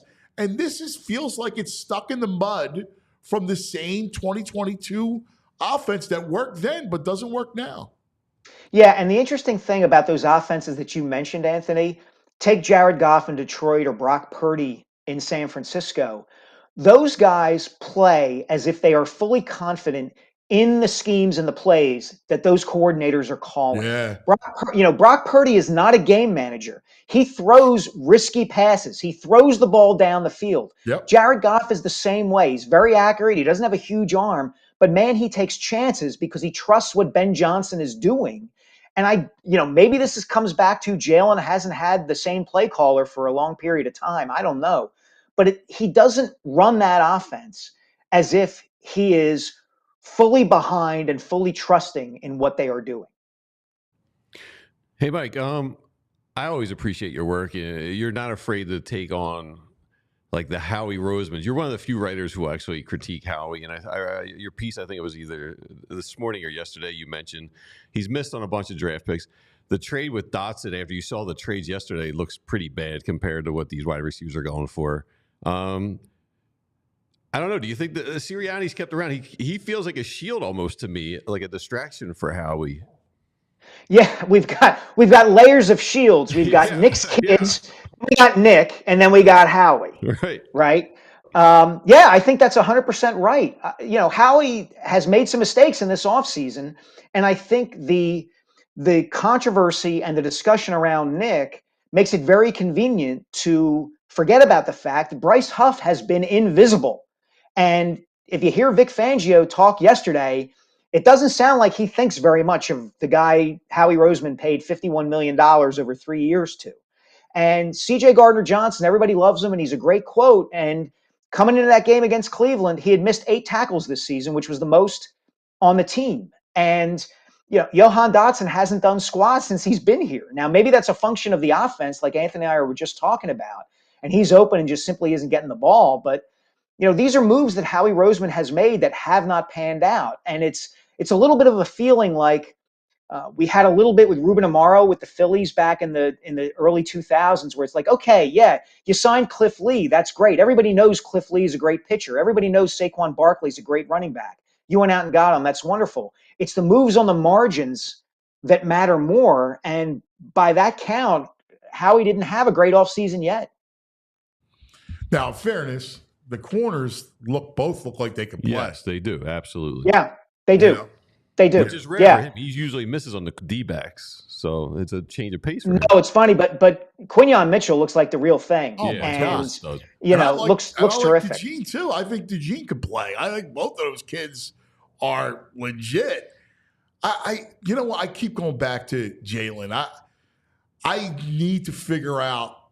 I have a tough time wrapping my arms around him and discerning who's really at fault. Is it, like, you bring up a good point. Because he looks like he doesn't trust the offense. And Zach Berman said this to me the other day about the offense being a collab between Kellen Moore and Jalen.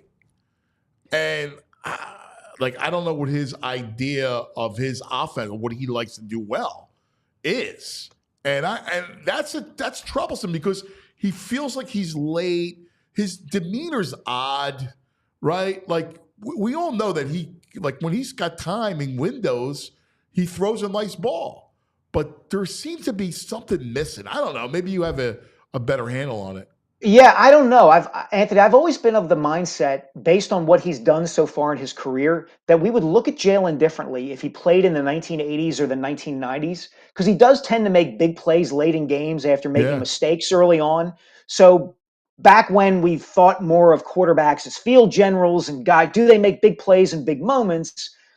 We would look at Jalen a lot differently. Like, oh, he only threw for 160 yards, but man, he was great on that That last was like drive where they Elway. tied the They game. were like Elway numbers. That's great. Exactly. Yeah. You know, Elway was but like that. right, but we don't look at quarterbacks that way anymore. Yeah. We're judging them on statistics and the numbers they put up because the sport has changed. Yeah. And like I said, in that regard, there are things that he does well. Like he throws a beautiful deep ball, Yeah. that rainbow kind of deep ball he can throw. But there are other throws that he just either doesn't attempt, or when he does, he doesn't seem like he can make them. The ones to the middle of the field, those seam routes that you're talking about to Goddard, very rarely do they hit on those kinds of plays where it's just, a mobile tight end running straight down the field, and you hit him on kind of a, almost like a mini line drive kind of a throw. And I wonder how much that limits what they do from a play I calling know, and even scheming like back standpoint. shoulder. You don't see a lot of back shoulder throws. You don't see. They never run a comeback. I mean, No. it's weird. I'm with you. I think that's Yeah, that's a great point. I just would like to see him for a couple more plays, like take the snap, two to three steps, boom, get rid of the ball with mustard somewhere, and Yeah. somewhere in between the hashes. Like Yeah. if he can't do that, then they have a problem. Yeah, spot on. My brother can talk to you all day, man. Lot of fun. This was Lot great. of We fun. got to do it again. Listen, I want to show you something real quick before you let me go. I've Yeah, got please. a book coming out in February that I know you're going to love, Oh, based on nothing more than the cover. oh man, look at that. Oh, So the awesome. book's called Magic in the Air. It's about the love it. history of the slam dunk. And I got a chapter in here. Fantastic. I got a chapter in there, obviously, on Doc, on Bill Russell and Will Chamberlain, dude. John Morant. Oh, you got to White come Men in. Can't Jump. Oh, that's all that. fantastic. You got to come into the studio and we'll do a whole big thing on it. I love that. That's a great idea. Well, I'm hoping it turns out, and I would love that. Zach and I will do literary corner on Philly sports one of these days. Please, I'd love to do that. Do you have David Thompson in there? I have an entire chapter on David Thompson. I have an entire chapter on Lorenzo Charles and the '83 championship game. I've got an interview with Ron Shelton about White Men Can't Jump. Oh, that's awesome. Yeah, I've got a guy in the 1936 Olympics. Dr. Duncanstein. He's mentioned in there. I couldn't devote a chapter to him. But yeah, we'll talk about that when the book comes out in February. That's awesome, man. I can't wait. That's great. Yeah, please, let's do that. You got it. Good stuff, man. Can't wait to read it. Mike Sealski, fantastic as always. Read him. Follow him on Twitter. He's terrific. Thanks, buddy. Thanks, cuz. Appreciate it, man. That's gonna be a good book, man. That's up my alley, man. Dr. Duncanstein. Awesome That's cover. Darryl Griffith. It was an awesome cover. That cover was real nice. It looked great, didn't it? Oh yeah. It looked fantastic. Dr. J in the air. All right. I want to tell you about Parks Casino. All right. Because of all the stuff is going on at Parks Casino. We got backgammon. We got noodles. We got noodles. The Excite Center is the best. We're going to be there tonight. How about it? You and I tonight at Parks Casino. Yeah, man. We love it. This is how you win. Pennsylvania's #1 casino. So close to anywhere. Street Road Bend, Salem, right off the 95, Turnpike, you name it. I mean, anywhere in the region, right? Jersey, Delaware, New York, North Jersey. It's right there. The Excite Center, state-of-the-art entertainment venue inside Parks Casino, right in Bucks County. Named one of the best places for concerts and comedy. All right? So here you go. Tickets are on sale now for these headliners. Are you ready, VG? I think so. October 16th, the acapella sounds of Straight No Chaser. October 24th, the return of the Queens, TLC. Oh, we don't want no scrub. Scrub is a guy that can't get no love from me. Beautiful. October 25th is comedian Michael Blaustein. November 1st is Invincible, a tribute to Michael Jackson. Just beat it, beat it, beat it, beat it, beat it. Wow, that was awesome. Are You you know, he's kidding got me? it down packed. That was good. Too. Like between two of you guys. Oh my God, Frazier's terrific. November singers. 14th, Ezra Ray Hart, the lead singers from Sugar Ray and Better Than Ezra and Tonic, joined together for an incredible night. Shut the door, baby. Don't say a word. Dig that one up. That's good, man. I like it. Stop, brother. November 23rd, comedian Steve Trevino. December 6th, Patti LaBelle. Gitchy, ya, ya, da, da. Enjoy dinner and drinks before the show at Liberty Bell Gastro Pub, at the Parks Grill Steakhouse, the Bamboo Noodle House. We love our noodles. Parks.com to buy all tickets for all shows. Parks Casino, this is how you win. You got to be 21. If you have a gambling problem, please call 1-800-GAMBLER. All right. Well, let's talk about our good friends at Rothman. All right, because if you got joints aching, you got hands cramping, you got your back out of whack, Rothman's got you. That's right. Rothman Orthopedics, practicing specialized care has been their passion for over 50 years. Their mission, high quality, compassionate, and affordable care rooted in research. Research leading to new treatments and better outcomes. I know I'm a patient, all right? I've seen the better outcomes. Each Rothman doc is laser focused on their specialty. Hip, knee, spine, you name it. They have a team for every body part in your backyard, all right? So you can cross over to defense, drain those jumpers, root for our teams like no other fans in the country. They are Rothman Orthopedics, and they specialize in you. That's right. Rothman Orthopedics. You got to check them out. They are fantastic for over 50 years, all right? Rothman has participated in thousands of groundbreaking research and clinical trials. Visit RothmanOrtho.com. That's RothmanOrtho.com/PHLY to learn more and to make an appointment. All right. This portion of the program brought to you by TrueMark Financial Credit Union. TrueMark.com/PHLY to find out the credit union difference. Now, joining us, it is a fantasy time. We missed him last week. He, of course, is the geek. Geekus! What's up, cuz? What's up, fellas? What's up, Geekus? You good, man? Are you good? Let's go. I'm good. I am good. Had a little drama last week. My daughter was in the hurricane pathways of Milton, and so we got to get her out of there. Oh, yeah, we had to get her out of there. How is she? She's great. I mean, we Good. brought her home, so we got her out of there, but it was tricky getting flights. Oh, wow, yeah. Rose Airline, they raised the price. $900 one way. You know what? It's insane that they can gouge you when there's a I hurricane. know, like there's something not right about that. No, I'm with you. It's a good thing you are a ridiculous fantasy and football bettor that you could actually pay for it. It just takes one sharp bet, one sharp win. We got it paid for. No worries. Well, you are. That's why you are the Geekus Aurelius. All right, you help us each week with our fantasy teams.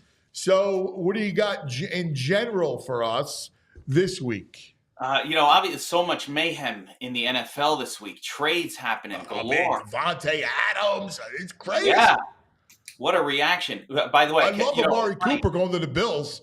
That's a great Mike pickup Williams for Buffalo. Falling down, sealed the deal. Did you see it?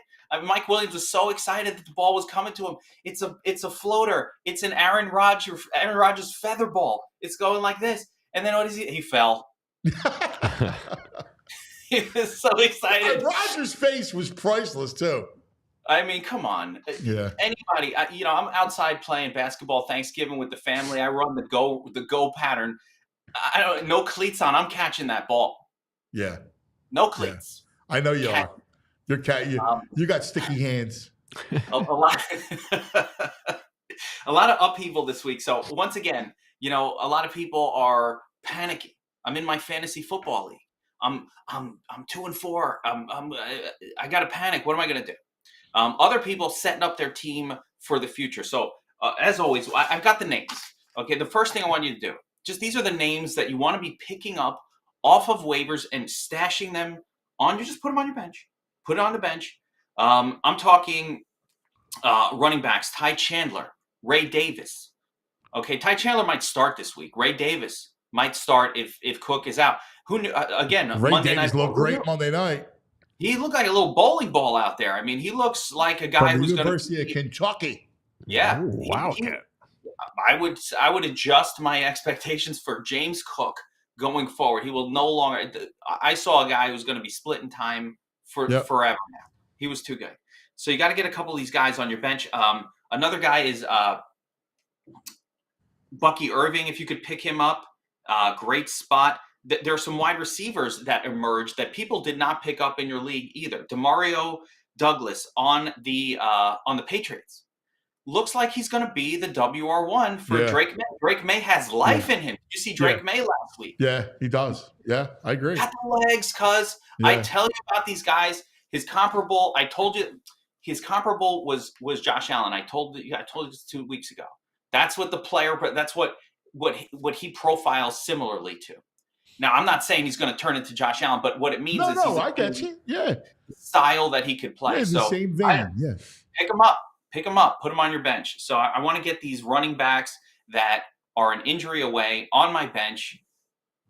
Wait for the injury; it's going to happen, and get myself a starter for the rest of the season. Another guy's Rico Dowdle. If you can get him, if you can acquire him, I know he's on the enemy team. By the way, how happy! I know it's how happy were you guys to see Dallas humiliated? Oh, it was. Listen, if it wasn't for the ugliness that ensued at Lincoln Financial Field, we would have threw a bigger party. Right. But it was pretty fun. It was a lot of fun. I enjoyed that game. I enjoyed that game more than the Eagles game. Wait, how about Jerry Jones having a meltdown afterwards on the radio? Just a mental meltdown. Come on, bro. I know. I would too, though. I watching that mess. You got mocked. They could have scored 100 on you. They could have. And all they kept doing was putting stuff on tape. Right? They used the game as a way to scare defensive coordinators the rest of the season. They're just we can do this. Look at this look. Look what we did out of that look. It's brilliant. Styling out there. That's what's going on. So the Dallas is not who we thought they were. The NFC East is getting crazy like that. But Dallas is not who we thought they were. I think we can agree on that. I kind of thought they would be this way. Yeah, I did. I didn't think they were good. I mean, I think they the pundits were all over them. I didn't understand. I told you I argued with my Fox host. Like, are you kidding me? I just don't get what's so different. Last year it's the same team. It's the same group but listen, say what you want, but Pollard is at least a professional running back. They were also, I think, better in the trenches the last 2 years, and that helped them. They have no weapons. No offensive line. They can't stop the run. They're like Civ. How about the fact that they traded away Amari Cooper years ago for like a 5th rounder, and now an older version of Amari out there getting, commanding a 2nd rounder or a 3rd round. Yeah. Well, listen, I like the move for Buffalo. I do. I like the move a lot. I love it. What's KC doing, by the way? What are they waiting for? Everybody's getting wide receivers. KC's like, we don't care. We're good. We got Juju here. He's fine. I mean, it's pretty amazing how they've just got decimated. But they're going to Andy will find a way. They will turn it around in the playoffs. They're just that good of a team. It doesn't matter. They're just going to make the playoffs, and all of a sudden that offense is going to look like it's as good as it's ever been in the playoffs. They'll probably make one move before the deadline. I can see that. I don't. They should pick.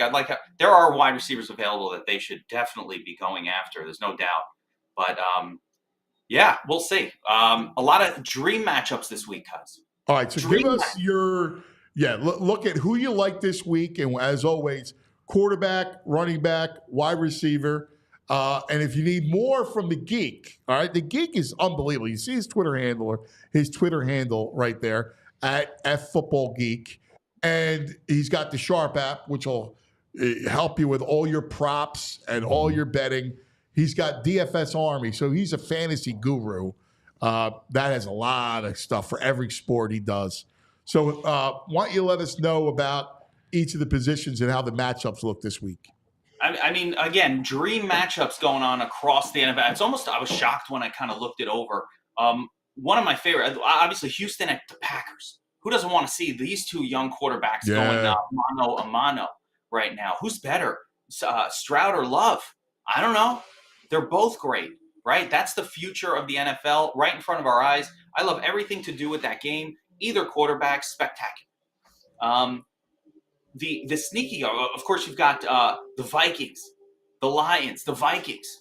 Samwise, the scared. Now he's Samwise, the brave, Darnold. He went from scared to brave. You got to love Sam Darnold. Turnaround player of the year, although I think he's disqualified from comeback player of the year. I don't know, there's some betting controversy going on there. But as far as that game goes, give me some Goff in that one. It's been the running game for the Lions all season long. They finally take on an opponent in the Vikings that are number 2 against the run this season. You can't run on that defense. So what happens? The Lions are going to have to throw. And the Lions score. They are the Lions, right? They are an elite offense. They're going to put points on the board. Give me some Goff in that game. Little Amon-Ra, Jameson Williams, right? Even Laporta. He's going to wake up. He's going to come to life. Well, they ran a nice play for him last week. One play. He had one. We all remember one catch. He only had one catch the whole game. That was the only play. Yeah. It was a good one. It's good to see, but reminded you who he is. And the other game, obviously Washington every week. Always we got to pay attention to Washington. That Commanders offense is doing things that are impressive. I love that game. I don't mind I like it more because I think the Panthers are now a competitive opponent with Andy Dalton in there. Competitive team all of a sudden. Shows you how bad. I mean, I've been a hater of Bryce Young since before he played his first NFL snap. He's my height. Come on, bro. Come on. You serious? Like, there's a reason I'm sitting here talking about fantasy football and not playing the game. All right? You need a bigger hand than this, my man. But nonetheless, Washington's so good. And then there's 2 more. I mean, the Eagles-Giants game, that has some potential. There's some potential, a little sneaky upside potential there. Okay. You guys were hating on Jalen or a little bit of critiquing. I'm not going to say a little critique. I get it. But now he's got his weapons back. So let's see what he can do. Jahan Dotson, though, is not that guy. Right now, I don't know. No, Dotson, no. But you got, listen, you're right. You got A.J. Brown. You got Devontae. But to me, it's a Saquon game. This is the Saquon revenge game.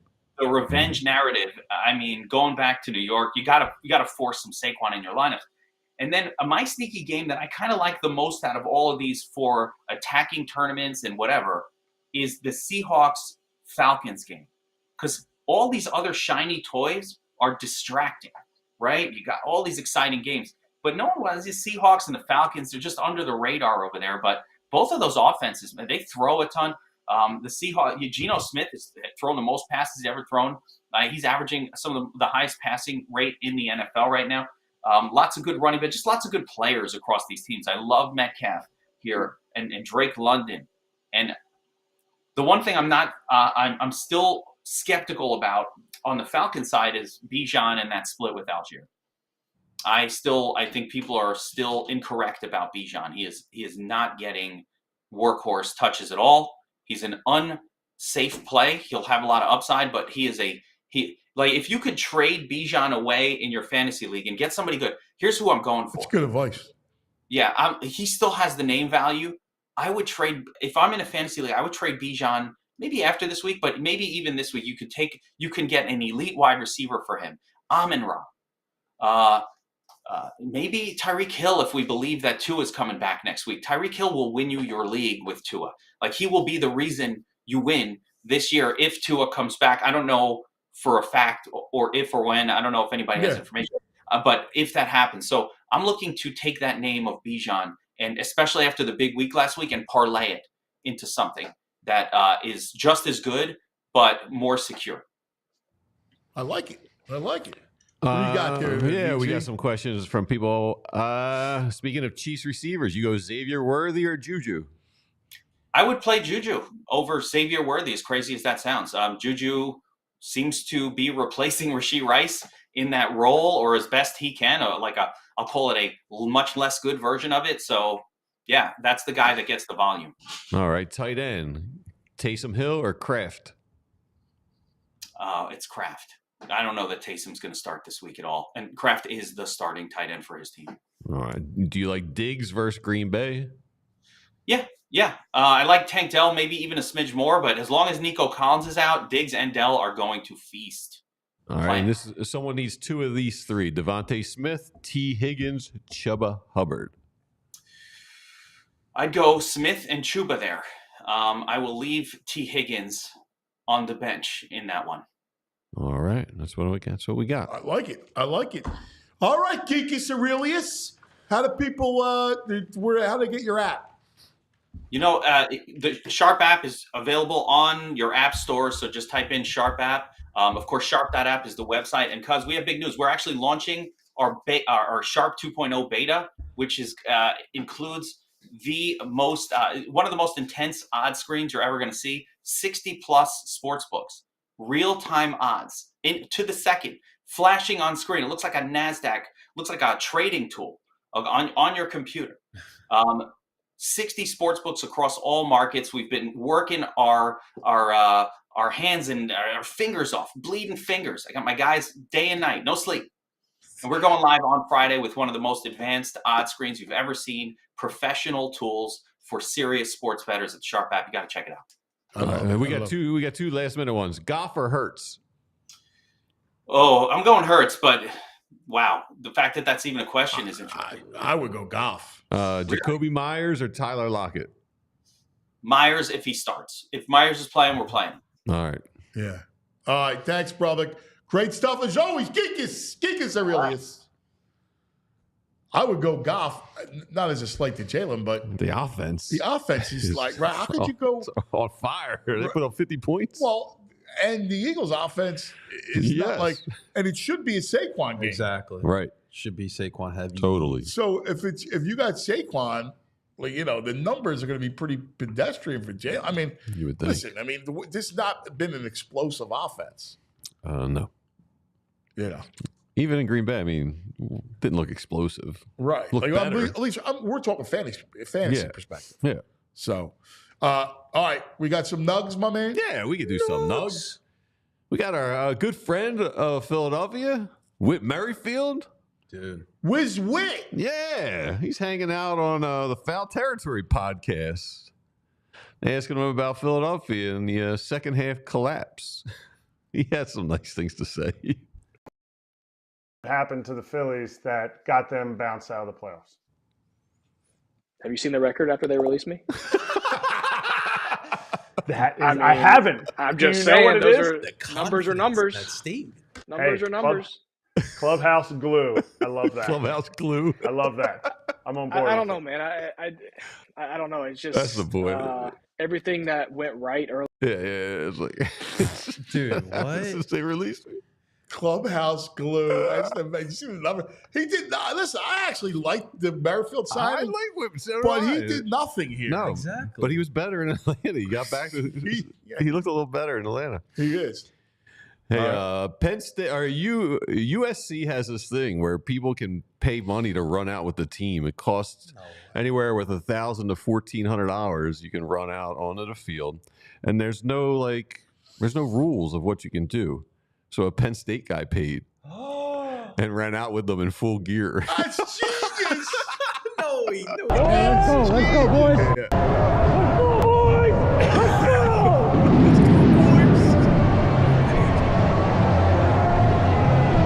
Is this like I don't know who he is.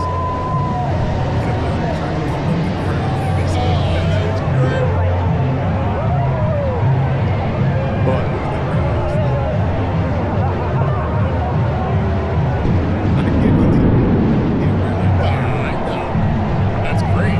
So all those people paid $1,000 to $1,400. I don't know if they're all like staff members or if they all paid. Yeah, that's a pretty good money racket if they all paid. That's crazy. Yeah, I mean, that's a cool moment, but I'm not paying $1,000. Well, I mean, for some people, that's $20. Yeah, Brad, if Brain wanted to run out, Yeah, like Brain. you can put out Bitcoin bets out there. He can afford that. Yeah. PFF, I don't know how they grade things, but they graded the top wide receivers of this past week, and there's someone from around here up there. Number 1, A.J. Brown. Yeah, no surprise. Yeah, no surprise there. Are you guys reading into the because I saw it too. You brought it up as well with Selsky, but obviously the amount that we gave up for Dotson and what some of these teams gave up for Devontae Adams. Yeah, it's and for not Amari great. Cooper. But like those receivers I mean, make they have- significant amount yeah, of they have money. higher money. Dotson's on his rookie deal, so you have to. Right. Right. you have I to- mean, that's also part of it. Listen, I can't tell you. I mean, obviously he's been a disappointment, but I also can't tell you how he's being used. Right. Like, I granted there's a reason why Washington let him go. Right. But there's something about this offense that I don't like, that doesn't fit. Yeah. And it should be much better. It should be much more buttoned up. Yep, I Right? agree. Yeah. All right. Joining us are MLB experts. And we talk a lot about the Phillies. We know that Dombrowski and Topper spoke yesterday. So I wanted to ask our MLB insider, what's his best way to fix the Phillies? Let's welcome my man, David Segui, fresh off the mountain. Yeah. Did you do the mountain already? How's it going? Morning, guys. So before we get to any of the playoff stuff, a lot of talk was about, hey, how do you fix this team? What do you do next year, right? They go to the World Series, then they got beat last year by Arizona and losing Game 6 and 7 at home because of the hitting issues, and then this thing happens. So now you got a veteran team, big payroll. What do you do, Seg? I just think they need a little more balance in their lineup. They're a little bit of, I see, one-dimensional, relying on the big, crooked inning, the big hit, the home run. They're relying too much on that. I just think they need a little more balance at the top of the lineup. Some guys that get on base, create havoc on the base paths. Put these sluggers in better situations to hit where the pitcher can't run from them or pitch around them. Force them into coming into the zone where these guys can do their damage. But when you have a lineup that's heavy from top to bottom with leverage swings, with lift swings, when you run into a pitcher that's executing his game plan, it's going to be a long day. It's going to be a frustrating day for those hitters. And you look at in the playoffs. See, I think that lineup works in the regular season, right? Like when you got the Cubs and you got the Nationals, and even it's just guys don't bear down. But in October, I don't think we talk enough about it. Guys are bearing down. They're going with a plan, each pitch by pitch, and you got to be more disciplined in October. Right. And every run counts. I mean, you watch these games right now. We had this conversation, me and the boys last night, watching the Indians and Yankees game. You have first and second, nobody out, and then you don't score. And because it's early in the game, teams are thinking, oh, we're waiting for that big, that big inning. And they're not playing for, you got to scratch out in the playoffs. You better scratch out at least one run out of a situation like that. Hopefully two, if you run into something, then you throw 3 or 4 up. But those pitchers are bearing down. They're pitching to minimize damage, right? So, but what you see is you come the 7th and 8th inning, 6th, 7th, 8th, and you're down by 1 and 2 runs. Well, I can rewind the tape, back to the beginning of this game, and we've left multiple runs on the table, and those, they kind of get forgotten, and everybody focuses on what happened in the 6th, 7th, and 8th.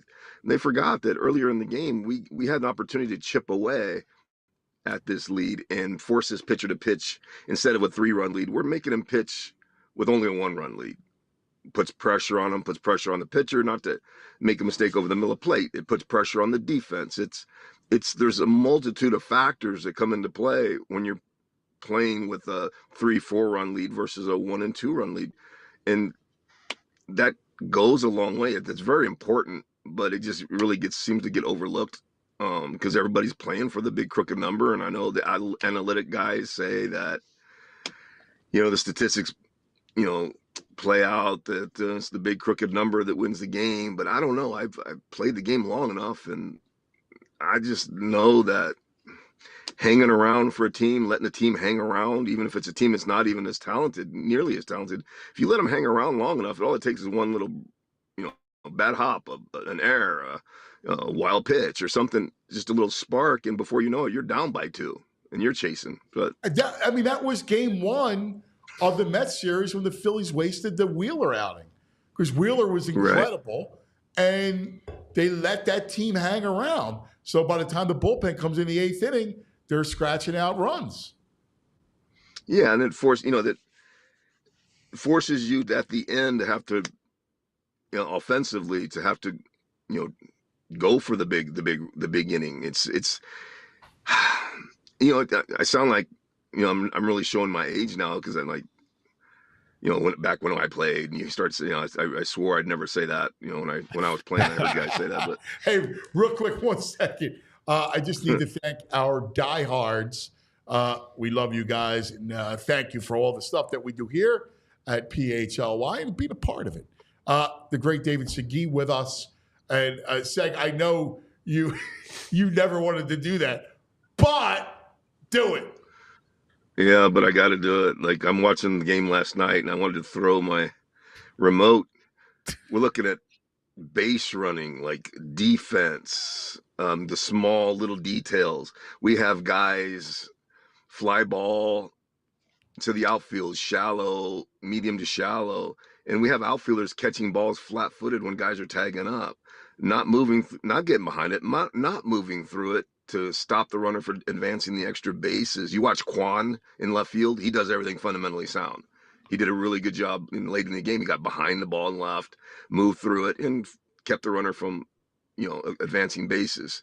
And then I just watch it consistently, just flat-footed outfielders, and guys are taking extra bases, and we're giving up runs on. That's just simple, fundamental baseball that just in the base running. Oh my gosh! Like, don't get me started on that. That Winker base running the other day, I don't even know what that was. You watch the Yankee game, you just ran themselves out of a big inning. I don't understand it. I don't know. Yeah, that'd make a Chisholm, and then what was the second one? Another one right behind him, was it Rizzo? I think it was. So, just ran themselves out of an inning. You just can't do that, especially at this time of the year. You just can't give away outs that easily. I just wonder, like, are the fundamentals not being taught at the lower levels? Because that's just stuff that kids learned when they were, 10, 12 years old. I just don't, I don't know how these managers maintain their composure in the dugout watching that kind of stuff happen. It's just, bring in relievers and they're bouncing balls 6 feet in front of the plate. That lefty for the Indians, that kid had, a young kid, obviously, probably, feeling some pressure. But what do you have? Three pass balls in one inning, 4? I don't know. That's insane. It just doesn't make sense to me. So what do you do with a veteran club like the Phillies? Do you run it back?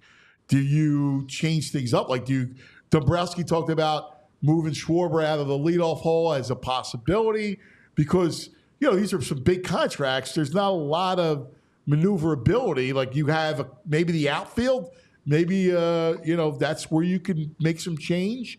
Does change need to happen? Well, obviously the goal there is to win a championship. They're not content just to get to the playoffs, and they're, the fan base isn't content. The players aren't content. They know that they have a championship ball club. They have the potential to win a World Series with the ball club they have. I just think a piece here and there, I'd move Schwarber to the second spot, and I would get a traditional high on base percentage guy that has some speed and put him in the leadoff spot. Let somebody be on base ahead of Schwarber. I like it. I don't mind him in the leadoff hole, but it gives him the extra at bat when the lineup rolls around late in the game. But I'd like to see him, with some base runners ahead of him more consistently, where you force the pitcher to have to come into the zone to him, because when he's hitting strikes, swinging at strikes, he's incredible to watch. He is, and the only problem is that, like, you saw the pitches that they were getting. And you also need to split up Bryce and Schwarber, so you have that issue. And Turner kind of kills him because Turner really should be the guy who's that edge. Like he should be. He's actually a perfect leadoff hitter in that sense because he's got a little pop, he's got great speed, and he should have a better approach. When they signed Turner, I thought that was going to be the piece that put them over the hump. I mean, that kid has all the talent to be a superstar. He's incredible speed. He's got pop. He's aggressive on the base paths. He's a good base runner too. I don't know what's happened. I don't know if he's made adjustments in his swing. I don't know if it's a small ballpark. He's feeling like he can hit more home runs. I'd like to see him go more up the middle line drive approach. That ballpark's so small, you'll hit your home runs by mistake. I'd like to see the guys change their approach a little bit, less to lift and more to drive the ball through the gaps, and they'll by mistake get extension and hit their home runs, but they'll sustain more rallies that way. But yeah, you're right. I mean, Turner, that's a head scratcher to me. I don't know if there's a health injury, health issues or injury issue there, or has he changed his approach? Because I thought I really would have bet the farm that his addition to that lineup would have made the whole thing move. How about some of the young players? Like, what do you Bohm needs to kind of, he tailed off. I believe in his ability, and he's usually a really good patient hitter, and he's got great plate coverage. But man, I mean, he lost himself, and he got very emotional. Like, what you had some emotion in you. What do you do as a hitter to curtail some of that emotion? I like emotion. I needed emotion, but my emotion was anger. I like fueled off anger. Kind of the hockey player mentality. I took that to the baseball field. When I see emotion, the emotion of fear, that I'm sorry, but I don't know fear. I'm not, playing the macho act, but when it's time to compete, I grew up with brothers, so I don't like to lose. So the fear I had was losing. So if I started to taste any failure, it made me angry and made me compete harder, right? So in all honesty, the problem I had was I'd show my ass on occasion with going over the top with the emotion, the competitiveness. But I'd rather see that than these guys that you look in their eyes and look like deer in the headlights. They don't want to be there. Like, I don't understand that mentality. When I coach guys, I tell them, look, if that's who you are, that's fine. Find a different profession, but and get off the field, because there's kids grinding somewhere in AAA. There's kids grinding. They would give their left, to be in that position, and embrace that. They want to get out of the way and let somebody else have that. Because if it's scary, go do something else. That's what I say. But yeah, I saw fear, like you said. I saw fear and nervousness, and in him. I do believe in him. I think Bohm's a great talent. I think he has the potential to be a very, very good, productive third baseman. I mean, I thought Stott should have improved too. I mean, Stott gave you some good at bats, but he just didn't develop during the season. Not like I kind of thought where he would be. Yeah, there's mechanical things in his swing that I think until they get addressed, he's going to have that inconsistency. That's, not to get into, that's getting into the mechanical part of getting the bat through the zone, right? Controlling the bat head through the zone. If you don't control the bat head long through the zone, you're gonna be inconsistent. That's just a reality. So I've seen that since he came up. He smoothed it out a little bit and has gotten better. He has improved, but there's still some things in there that he could address. And that goes for every player, and that's the constant. To have a long career, it's a game of adjustments, and you're adjusting your swing sometimes daily. That's what the off season's for, is go back and you have to be honest with yourself and assess what were my strengths, what were my weaknesses. If I was pitching to me, this is what I always ask myself, what would I throw? Where would I throw it? Right. And then that's how I worked in the off season, starting with the tee and it's about plugging holes. I don't want holes in my swing. I don't want to rely on hitting. I don't want to have to rely on my success being dictated by the pitcher making a mistake.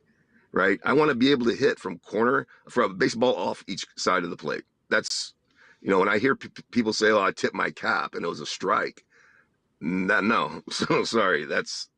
You're not a competitor. If he threw a strike, I'm not tipping my cap. I might go down, but I'm going to go down swinging. I'm going to get, it's like a fight. I'm not going to get in a fight and never throw a punch. Right. I might get my ass kicked, but it's going to be clawing and scratching and kicking and punching. Right. Otherwise, don't get in it. That's why he and I have always been friends. I mean, can he play? I'm looking at his stats. He should be the leadoff hitter for the Phillies. 15 years, he bat .291. Check this out: 95, 500 plate appearances, 47 strikeouts. That's you never insane. struck out. His strikeout numbers are 54 the next year, 480 plate appearances. He should be the DH and leadoff hitter for the Phillies next year. Yeah, that's 47 broken helmets every time I struck out. I did not like striking out. But that was it was a different game back then, because we didn't get rewarded for striking out. We didn't get it. Now, it's not really the player's fault. They get rewarded for hitting 210 and hitting 30 home runs with 50 RBIs. They get rewarded for that. We didn't. We got sent down, or they found somebody else. There was only one or two guys in a lineup. There were the all or nothings, right? The Rob Deers, those guys of big, right? Yeah, the Billy Ashley, those big guys that you can have those guys in the lineup, but you can't have 6 and 8 of them in the lineup. Because that guy's going to get hot and you can ride him for a week or two here and there, right? But you also know he's going to get cold and swing and miss a lot. But if you surround him with balanced hitters, then it's not, he doesn't really get exposed like you see it now, if that makes sense. So it's about balancing a lineup. We'll go back to the Kansas City Royals World Series team. That run they had speed, they had power, but they had a group of guys that put the ball in play and hit doubles. Give me a team of doubles hitters and we'll kick ass, because those guys that's how rallies are sustained. Doubles create havoc. If you're shooting for doubles, you'll fill a lot of columns. You'll hit your home runs. You'll drive in your runs. Your on base percentage, your average. If you're chasing home runs, you fill two columns. Strikeouts and home runs. That's what you fill. Yeah, it's historic. You know what's funny? You said that, and I think back to the last Phillies run, which is the 07 to 11 run, and that was Charlie's team, and it was Rollins and Victorino and Ryan Howard. And Howard hit his home runs, right? But they would dagger you. Raul Ibanez was on the team later on. Like, they had doubles. They went after you. They were relentless. That's a balanced ball club that there's no way to pitch. Polanco, Utley. Chase. I forgot Chase. Yeah. You cannot navigate. You can't take a breath navigating through that lineup, because they're going to pick you to death. They're going to find a way to beat you that day, whatever they have that day to beat you. It's like it's a knife fight. It's a knife fight. You're going to get cut in a knife fight. It's going to hurt, right? That's what it was like. And you had your guys from top to bottom that they ran the bases hard. And what I liked about them, even the big boppers, they had the ability, when the game dictated it, to shorten it up and adjust their swing to the game situation. They didn't continue to just sell out to the home run. And man, that was a great team. They want to model a team, start modeling a team off of that type of balanced lineup. And of course, it's not easy to go find your Jimmy Rollins right out of the, the Utleys, those guys, the Howards, those guys are.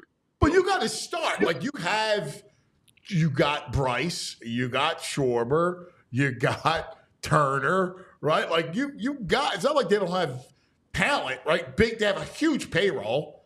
I mean, the problem is they just became easy to navigate the deeper you went in that lineup. I mean, once you were after Castellanos a good year. Once you got after Castellanos, it was kind of easy to get him out, especially in the playoffs. I'd love to.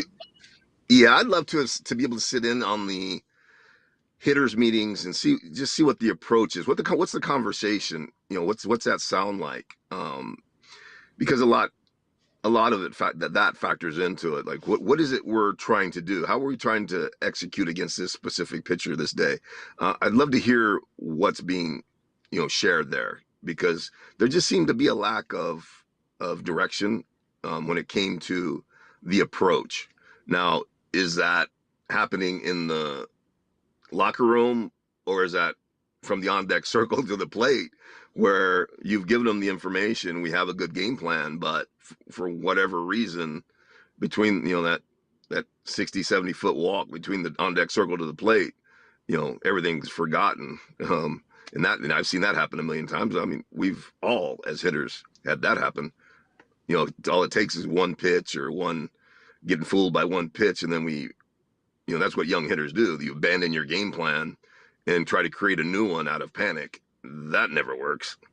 You set the game plan based off of the information that's in front of you, and they have an abundance of information nowadays, so there's no excuse for not being prepared on that side of it. And we're talking about this team and change. I didn't think that they should change the manager. I didn't think that Rob Thomson was at fault. I mean, I don't know what you expect. I mean, he's got a really good demeanor, right? I mean, I don't know. People are complaining that he didn't use Wheeler in relief. I wouldn't have done that either. I would have kept him for Game 5. Yeah. I mean, I don't know. I think Thomson has a good demeanor for this club. I mean, he's won a lot of games in the last 3 years. Yeah, I mean, I don't know him personally. I've seen him for years in the dugout, and he has a calm demeanor. He doesn't panic to the naked eye. Maybe inside things are, of course, he's human, but he seems to be on an even keel, even base. He doesn't seem to make rash, panicked decisions in the course of the games.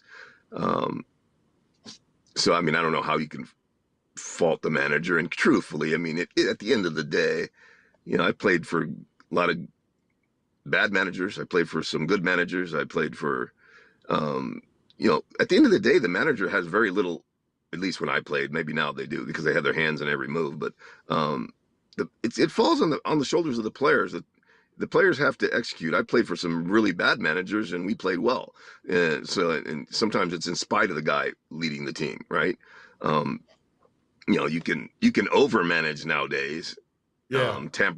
Get your hand in. I see a lot of that going on, but a lot of good for commercials though. There's a commercial on every 30 seconds when pitching changes, but I don't think it's very hard. When managers get fired, that's just an owner's or GM's way of trying to shake up the team. You can't fire all the players, so they fire the manager. Unfortunately, that's part of the gig when you get hired as a manager. At some point you're going to get fired. So that's more reason why I don't understand why these guys follow these crazy game plans that are sent down from upstairs. Like, if I'm going to get fired eventually, I'm getting fired doing it my way. Yeah. And if you want to fire me now, then fire me now, but I'm going to do it my way so I can sleep at night, knowing that I try to do it my way, not the way somebody else told me that, doesn't have the baseball experience that they do. So it's just the nature of the game now. But he's firing him doesn't seem like the solution to me. But I'm not inside the clubhouse, so it's hard for me to say. And clearly Dave Dombrowski felt the same way. Like, listen, this is a player's thing. This is an architect thing that they're going to have to kind of fix to get through, because they also felt tight, like they were trying. All the talk about the World Series, like people were talking about the World Series in April and May. And then the playoffs get here. And, man, it's like, all right, well, you got to have a long run.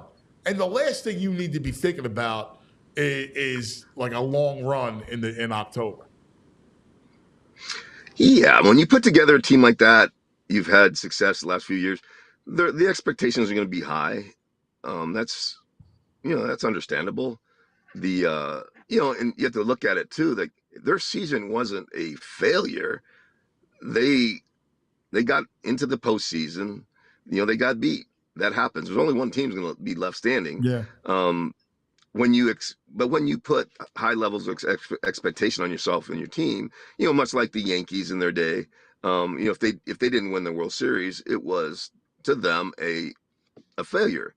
But at the same time, you have to, there's a lot of teams that would love to have had the season the Phillies had, love to gotten as deep as the Phillies did into the postseason, and they wouldn't consider it a failure. But when you put together teams like this and you have the success they've had, of course the expectations are going to be very high and maybe sometimes unreasonable. But that's the sports business.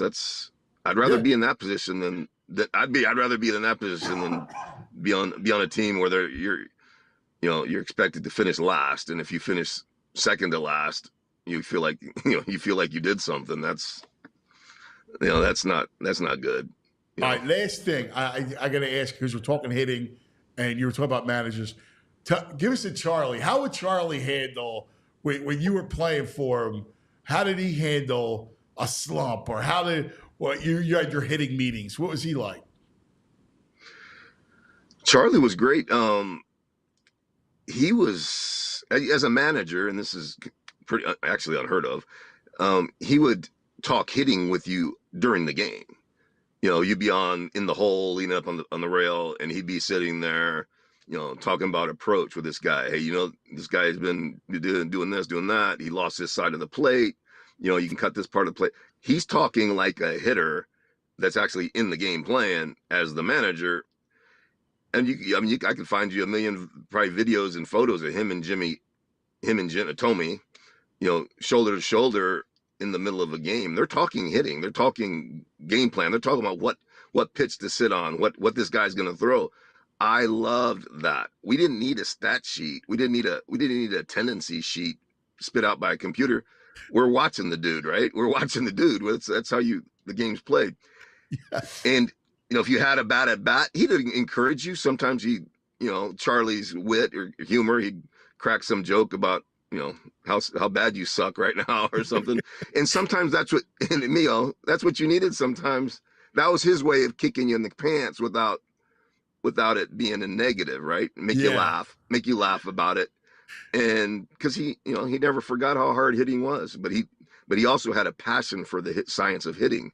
So he would sit around after a game and talk hitting as long as you wanted. There's nights I'd be there, because I'd lift after the game and then come in the clubs, unwind and sit around and talk baseball. There'd be nights he'd sit there till 1 in the morning talking baseball, talking hitting, talking situations. And that's where guys learn the game. That's where you learn the game. That's what we learned the game, is those conversations, sitting over some guys having some beers and watching Sports Center and just shooting, just bouncing baseball off each other, right? And it bonds, the teams bond and get close that way. That's awesome. That's such a great story. My brother, great stuff as always, man. I love when you tell those stories. You can talk about hitting, and it's funny. You were a great disciple. Charlie loves you, and he always said that nobody knew hitting like you did. Yeah, he's a good man, man. I miss hanging out with him a lot. So hopefully he's doing well. I get to. Well, we're gonna get you here. Him. Like when you come to Philly, because David's involved in Chandler Bats. When you come to Philly, we'll make authentic bats with David Chandler. Yeah, there you go. Yeah, it's a different company. It's a different company now. It's a whole long story. Go ahead. Well, when you come here, I'll make sure that we get Charlie, and we'll have a whole hitting session. All right. Oh yeah, he's the best. Yeah, it's great, brother. Thanks, man. Good luck against the Mountain.